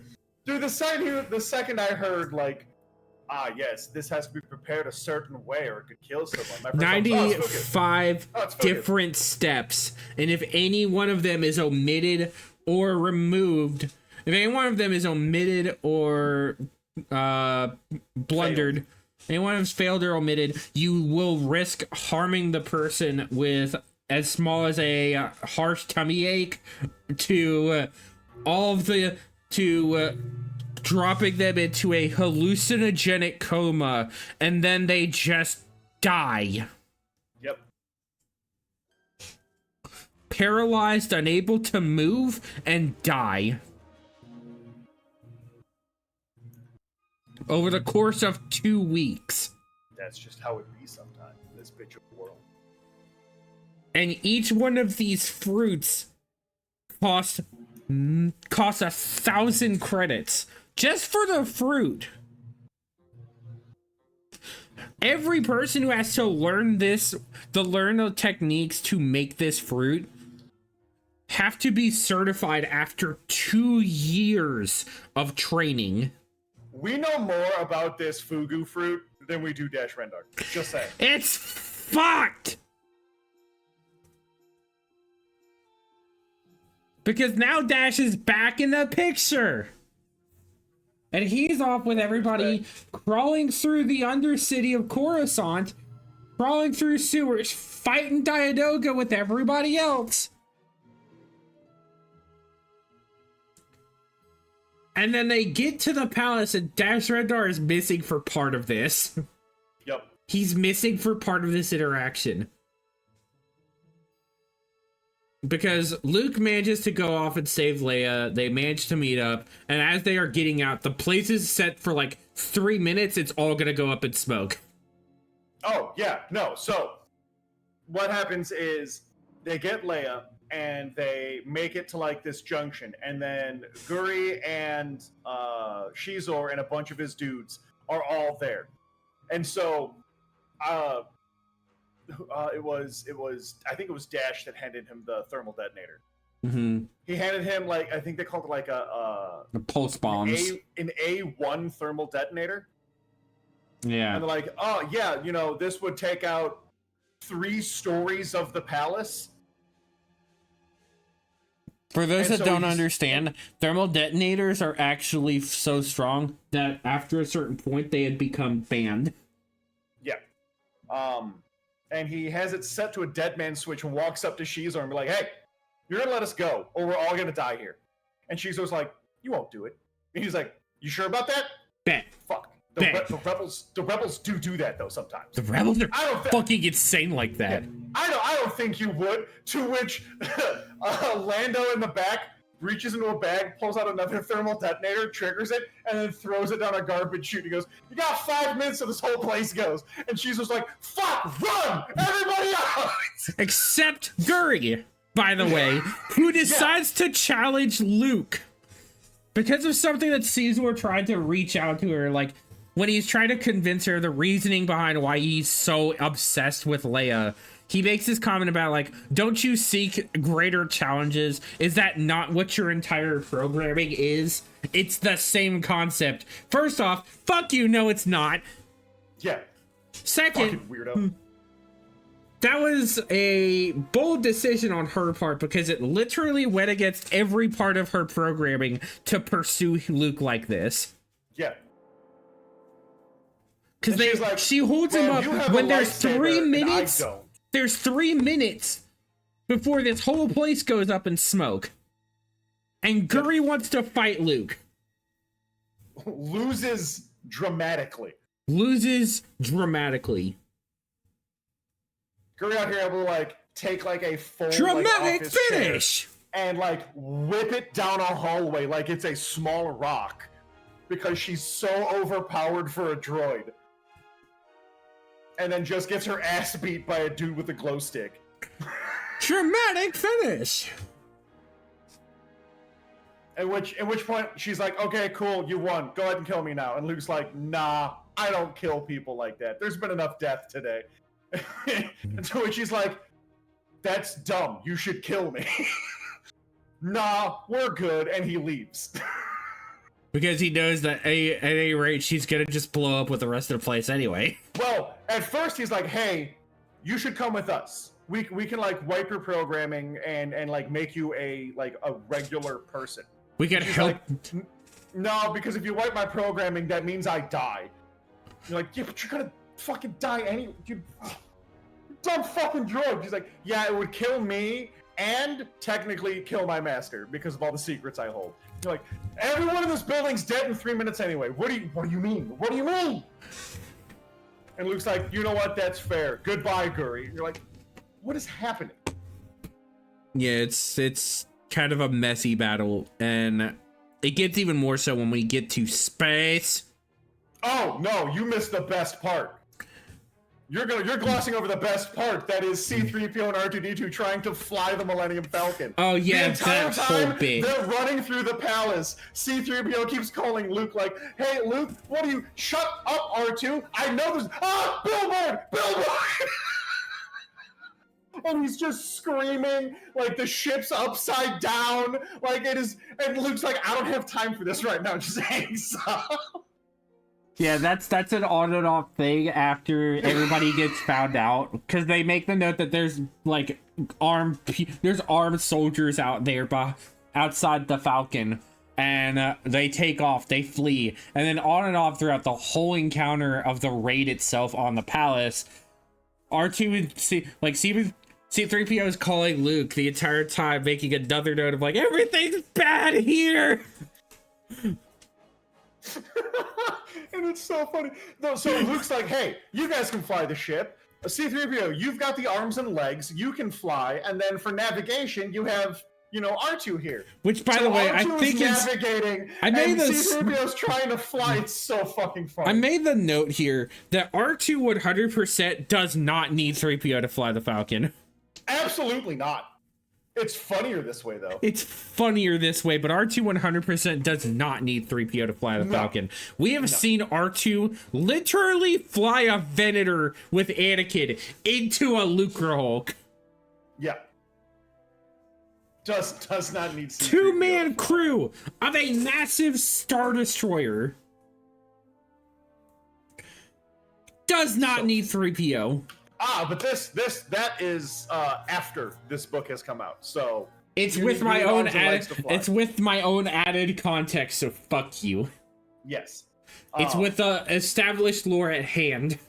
It is so funny. It is so funny, that whole sequence, because it is just C-3PO screaming and then yelling at R2 to, like, "Yes, I know how to fly. I can fly this better than you," as he's screaming and flying it upside down and backing into billboards and hitting antenna the entire way. Like a whole skit of Futurama. And Lando's just like, I'm gonna kill that golden bastard. That fucking gold-plated bitch is getting the fucking... Oh! I'm gonna turn him into scrap and then wear him like jewelry. Oh my god.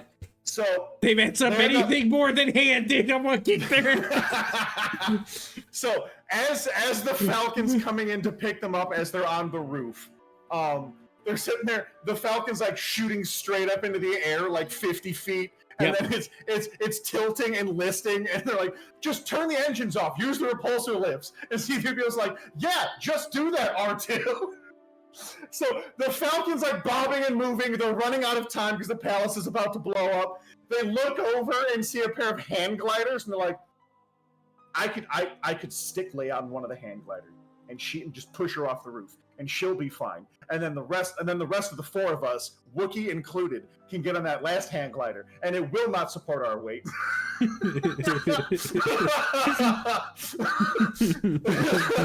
then the Falcon comes down. It's like 50 meters in the air, and then he's like 50 meters, 5,000 meters. What the fuck doesn't matter? That's too far.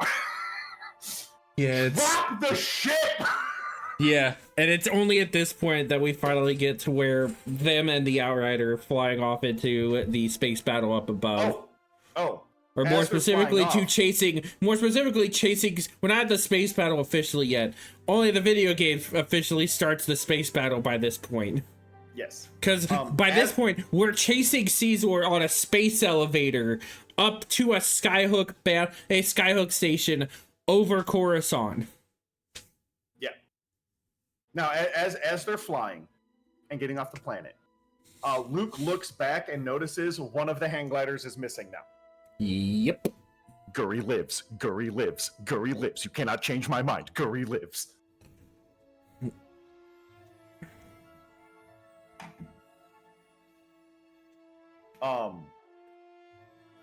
Yeah, and then they go into space, and then as they're sitting there like talking, like, okay, cool, we're in space, let's just get out of here, everything's fine, we're cool. And that's when the what are they, Star Raptors? Star Vipers. Star Vipers. The Star Vipers start showing up, they're like, those are not Imperial. What the fuck are those things? And they just start shooting at them, and then this space battle starts taking place. Rogue Squadron flies in. You're like, hell yeah, dude. Wedge is here. Everything's gonna be fine. Wedge, the goat, my boy.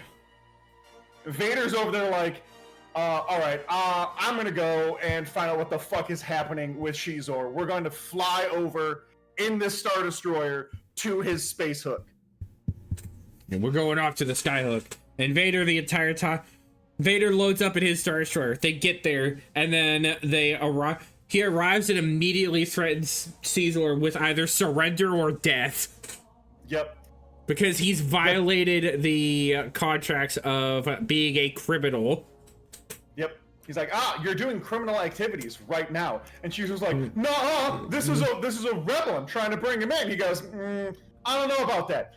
I don't know. All I see is a lot of ties. I don't know. I see a lot of sus actions going on here. I think this may, in fact, be enough to finally venture. I think I can finally space your ass. So there's TIE fighters. There's Star Vipers. Like the TIE fighters are taking like glancing shots at like X-wings, but for the most part, they're just going after the Vipers. The guy who's working with Xizor's like, dog, we gotta surrender. We're under attack by 2 different parties now. Everybody hates us. It's bad here. It's real bad here. We got a boss. We gotta surrender. Xizor, dead quiet. He's like, I ain't surrendering. Literally does not say anything as Vader is there counting down. Literally looking at the seconds, being like, 5, 4, boss, we gotta surrender. 3, 2, please, and then he's like, I guess he died. He's no longer speaking anymore. 1, 0, blow that bitch up. Yeah, he immediately unloads the full torrent of fucking laser fire on the full fucking volley on the space station.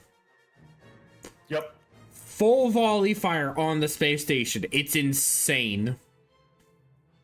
But another thing that the rebels don't quite know is that somebody slipped into the space station at some point to go and blow it up. And when that whole thing goes critical, somebody's ship is missing from the whole foray.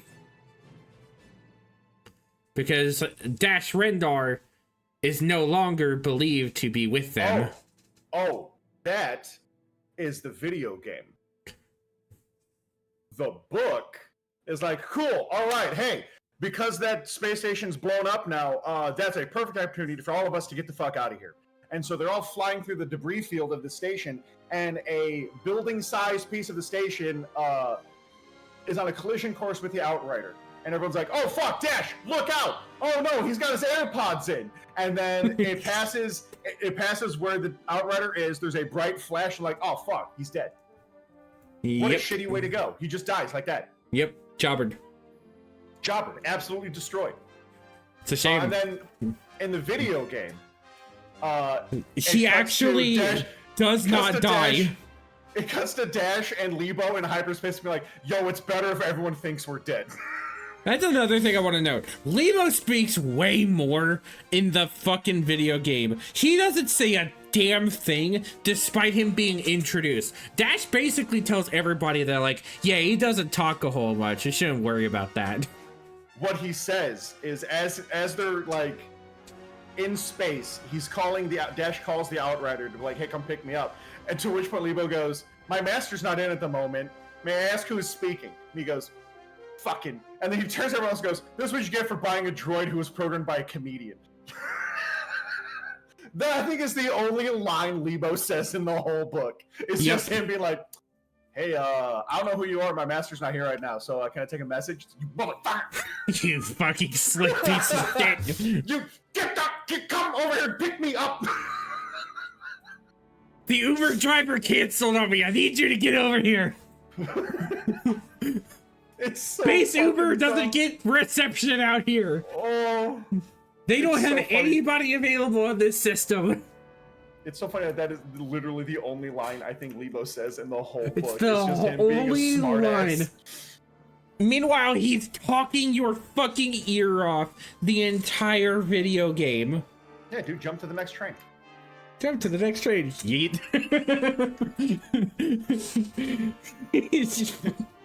Jump to the next train. Oh, you said that as it was curving? Well, I guess I'm going off the edge. See you later, asshole. Oh, there's a slight turn in the track and I'm jumping? Guess I'm falling off. Well, Bye! guess I'll die. Well, guess I'll die.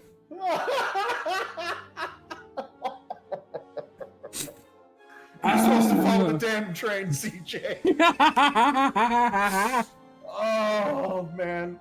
But that's the Shadows of the Empire. Oh, hold on. We have to go through the epilogue now. Oh. The epilogue. They get confirmation from the Bothans that Dash Rendar did, in fact, shoot that rocket. And he hit it. But it was one of the Empire's new, like, diamond alloy rockets. The fucking so his laser boron. weapons wouldn't It was have one of done those, like, anything to boron, it anyway. like, diamond tip boron rockets. Yeah. He's like, laser fire wouldn't have damaged it. So he did hit it. It's not his fault the Bothans died. He did hit the rocket. It just didn't do anything. And everyone's like, oh man, what a shitty way to find out that Dash was actually never messed up. Ever. Only after he died. It's crazy. Only after he dies does everyone realize, oh no, dude, Dash is actually the GOAT. Never fucked up once. That's crazy. Never fucked up once. Then, well, there was that one time. Yeah. There was one time, he fucking died. Oops. And the only mistake he made was dying. And then it cuts to Luke, like, filming the greeting to Jabba that takes place in the sixth episode. Yeah, Return of the Jedi. It's easier to call them by the movie names than calling them out by episode numbers. True. Yeah, it ends with that bit, and that's where we end this book. Is where that's where the story ends. There's Luke basically recording the message that he sends R2 and 3PO with to go see Jabba, while the Bothans are processing the information on the supercomputer.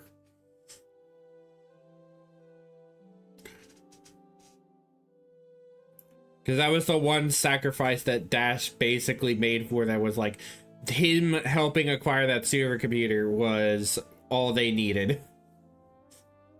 Like, the data drive that they acquired that has that Starplans on it will help them immensely. So, yeah, that's Shadows of the Empire, both the game and the novel. That's kind of our short summation of that. Kind of the rundown, kind of the summary. It was Xizor's a fucking freak. Oh my god, the game, great. It's got mechanical problems to it because it's an old game. Desperately longs for a remake. It'll never happen. Will never happen. But like mostly overall, just because that game is really short. Yeah. The game, good. If you can get past the jank controls and the just overall jank of the game game is good. The book is good. It is. It could have used a dash more rendar in it. Dash more rendar. Shut up. Shut up. Shut up. I'll render your dash. Shut the fuck up. But it could have done more to like make Dash a character instead of just a presence in the book. Instead of just like a he's there. He's a dude. To get the main characters out of trouble. He's a dude. And then it could have been a lot less creepy with Xizor. Honestly, that would have made him a lot better a villain, I think. Yeah. If he didn't have the weird pheromone stink, he would have just been like, oh no, he's just a good looking and like charismatic bad guy. And that's why Leia's like, oh, maybe. I shouldn't though, but maybe. But no, the fact they added in like the pheromone stink is like that just makes him creepy. Makes it all the worse. And people will argue like, well, yeah, that just proves that he's a bad guy. Not like he runs a criminal syndicate. You don't need to prove that he's a bad guy. He's trying to kill one of the main characters. This man is already awful. You don't need to push the envelope. He has kidnapped someone. You don't need to add in the rapey vibe.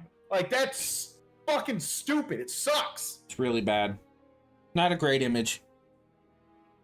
Hell, if you wanted him to, like, portray him as being a bad guy, have him kill a dog or something. Go out, fucking stomp on a loaf cat. Yeah. Literally, just be like, oh, I'm walking around Coruscant and there's a stray cat. And just have, like, one of his, like, hey, bodyguard number 7. Fucking get that thing out of my sight. Just punt that thing into the stratosphere. Yeah. And you'd be like, bad guy. Because that's, how it works in media. If they hurt animals, bad guy. They hurt animals or babies. Yep. Immediate bad guy. You don't have to be like, yes, but what if he was like... What if he was going to sexually assault someone? You're like, what the fuck? You don't need that! You don't need it! Actually was unnecessary. That also, the amount of like weird touches to the moments with Xizor of him just like them overdoing his moments in his daily life is just why?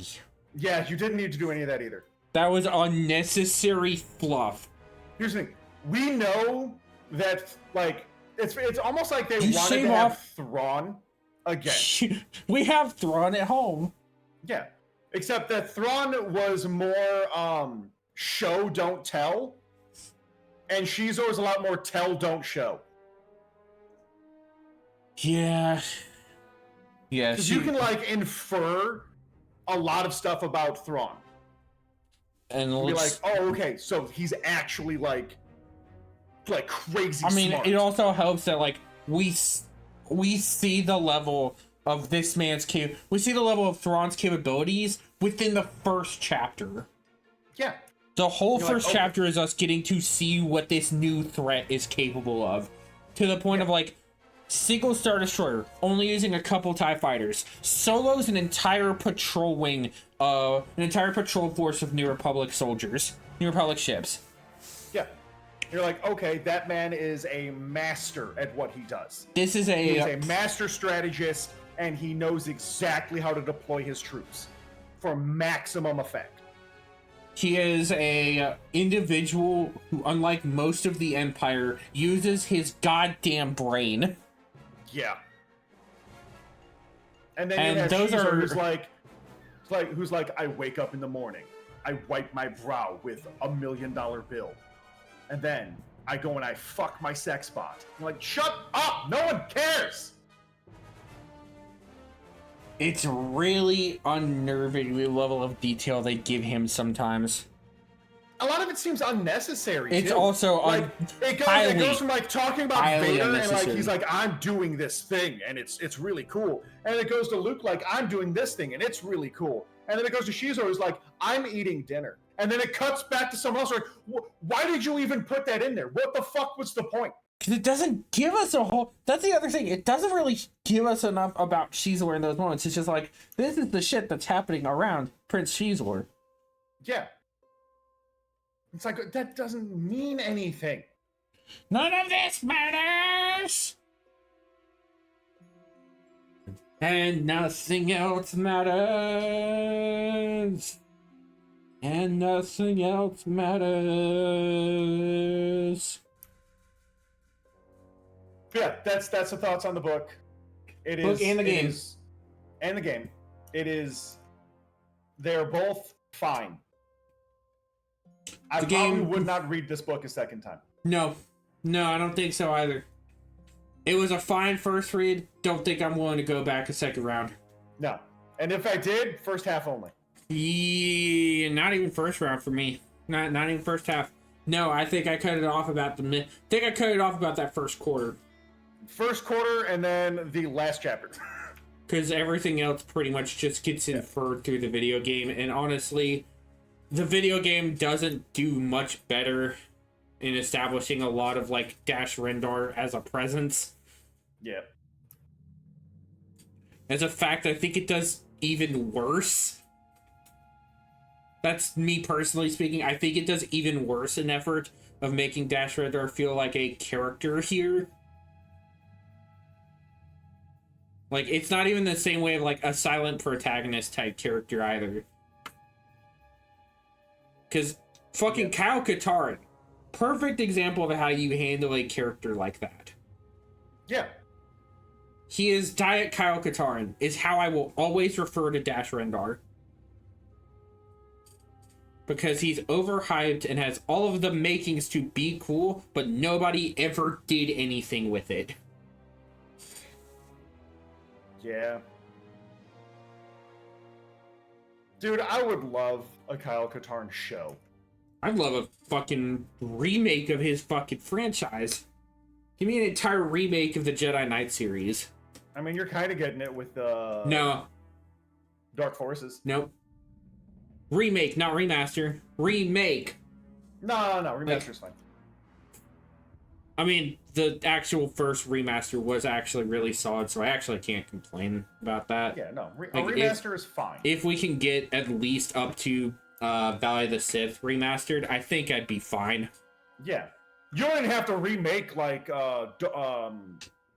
Outcast or Academy. No. Those games are still good.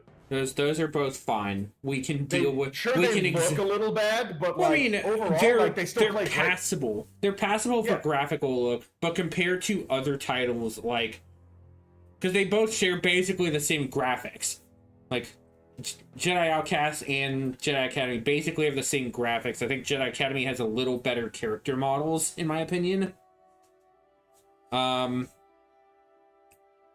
But they both basically play the same. It's just you're basically running it inverted for, like, progression. Because, like, Jedi Academy, you start as Jade and Core, and you're running around with your lightsaber already, and then you're getting all the other weapons. Yeah. Yeah, it's weird. Shouldn't have started with lights. Especially because in that whole franchise, and this is why I think we had that debate when we were actually talking about it in like our last podcast recording. That's why I think that's why I think they messed up the perspective on like how strong the lightsabers can be. Because in that franchise, the lightsaber is literally an endgame weapon in that whole franchise. You don't get that until either late or endgame, depending on which title you play. Only Jedi Outcast do you get it in the mid-game, and even then it's still at the point like, you didn't need it at this point. It's just a fucking easy win tool. It's the easy win con against Desan. Yep. Yeah, I think we were talking about Survivor. Yeah, we were talking about the Jedi games, because we were specifically talking about how Cal Kestis starts with his lightsaber, but they make it out to be like, oh, he's unable to fucking kill stormtroopers with a lightsaber. Like, yeah, because they gamified it. Sure did. Because they made it out to lightsaber into trash. Because they made it so the lightsaber is basically a fucking progression tool for you.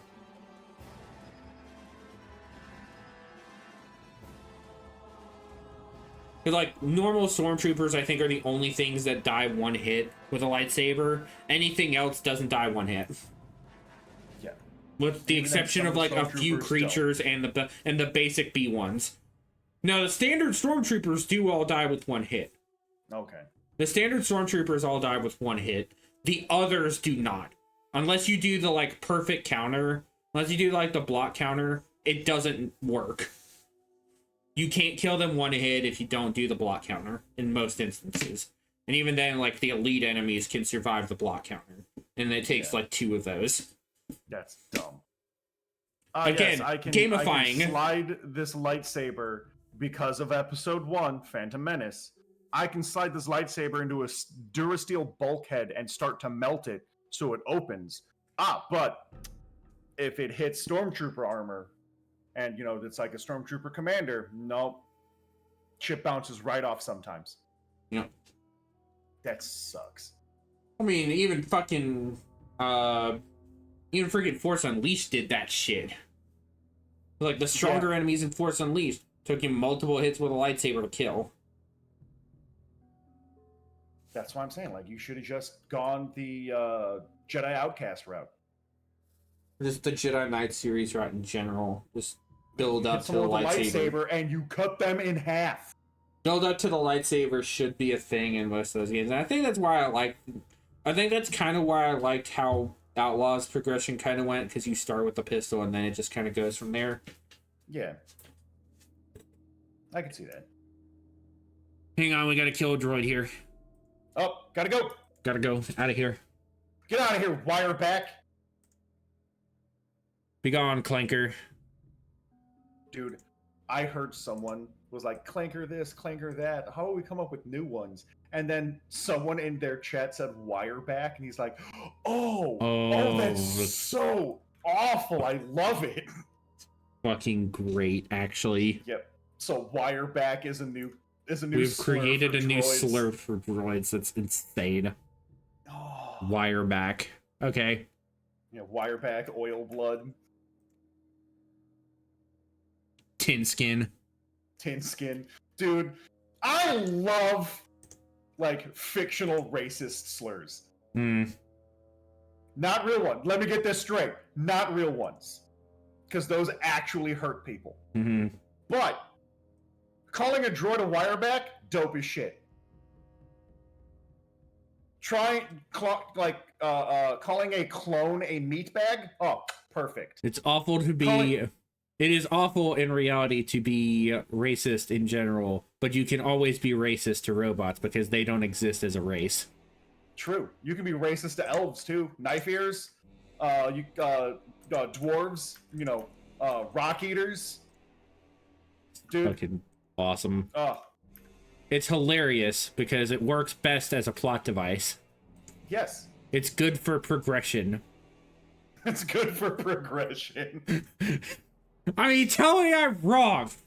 Before we fucking close this out, tell me that fictional racism is not a good point for progression to improve them.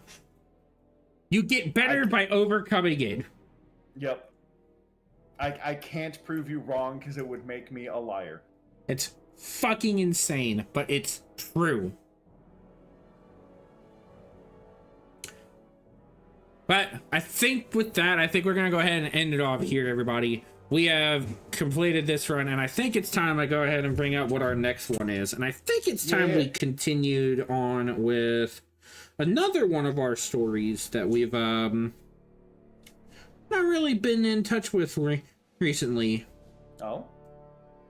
We've mentioned the character in it a few times, but I think it's time we take a bounce back to see where more of that story goes.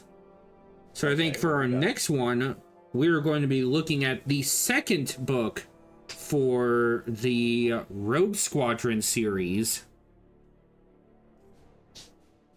We're going to be starting up Wedge's Gamble. Wedge Gamble. By Michael A. Stackpole. Wedge's Gamble. Narrated by Mark Thompson. I love Mark Thompson. Did you make sure you get the 13-hour one? I'm looking right now, making sure. 13-hour, 1 minute? Yep. Yeah, so we haven't been able to really we haven't talked much about them, and I really want to, because until we get the 7th and 8th book on here, or was it 7th and 8th? I think it's 7th and 8th, or 8 and 9. Because we go through this one, and then we go through these next 4, and then we have another 3, I think is what we'd have next. It's 3 or 4. Okay. And that's where we are introduced to Wraith Squadron, which is I think I know you weren't a fan of like Rogue Squadron from the novel when we read that one. Yeah, it was fine. It was very reads like it reads like Top Gun. Very like for the people who enjoy the technology. Yeah, it's a book of pilots for pilots. The amount of times I heard the words ethereal rudder was too much. Yeah. I think you will probably like Wraith Squadron more, which is why I want us on this run. So we're gonna try to keep going through, and we're gonna go through the novelization. We're gonna go through the Rogue Squadron books, and eventually start Wraith Squadron for the next couple months, probably. So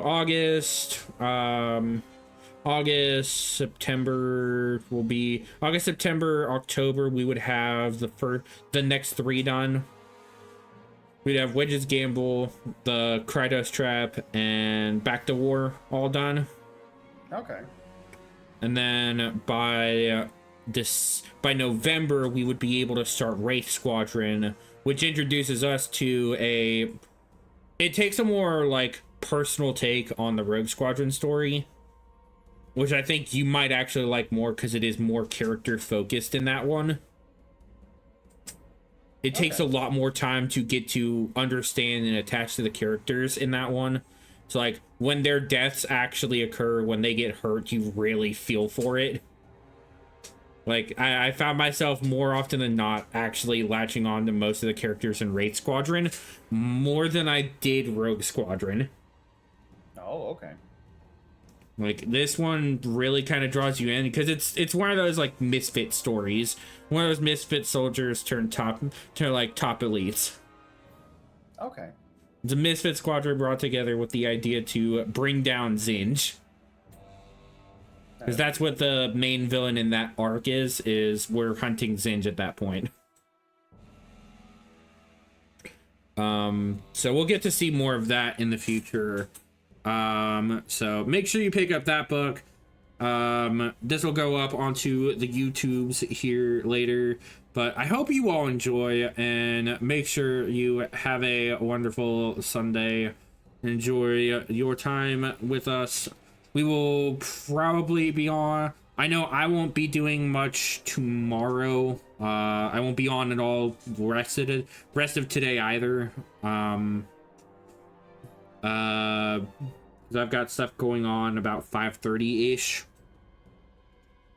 Because I'm going to try to wrap up my D&D game with my stepbrother. Nice. Okay.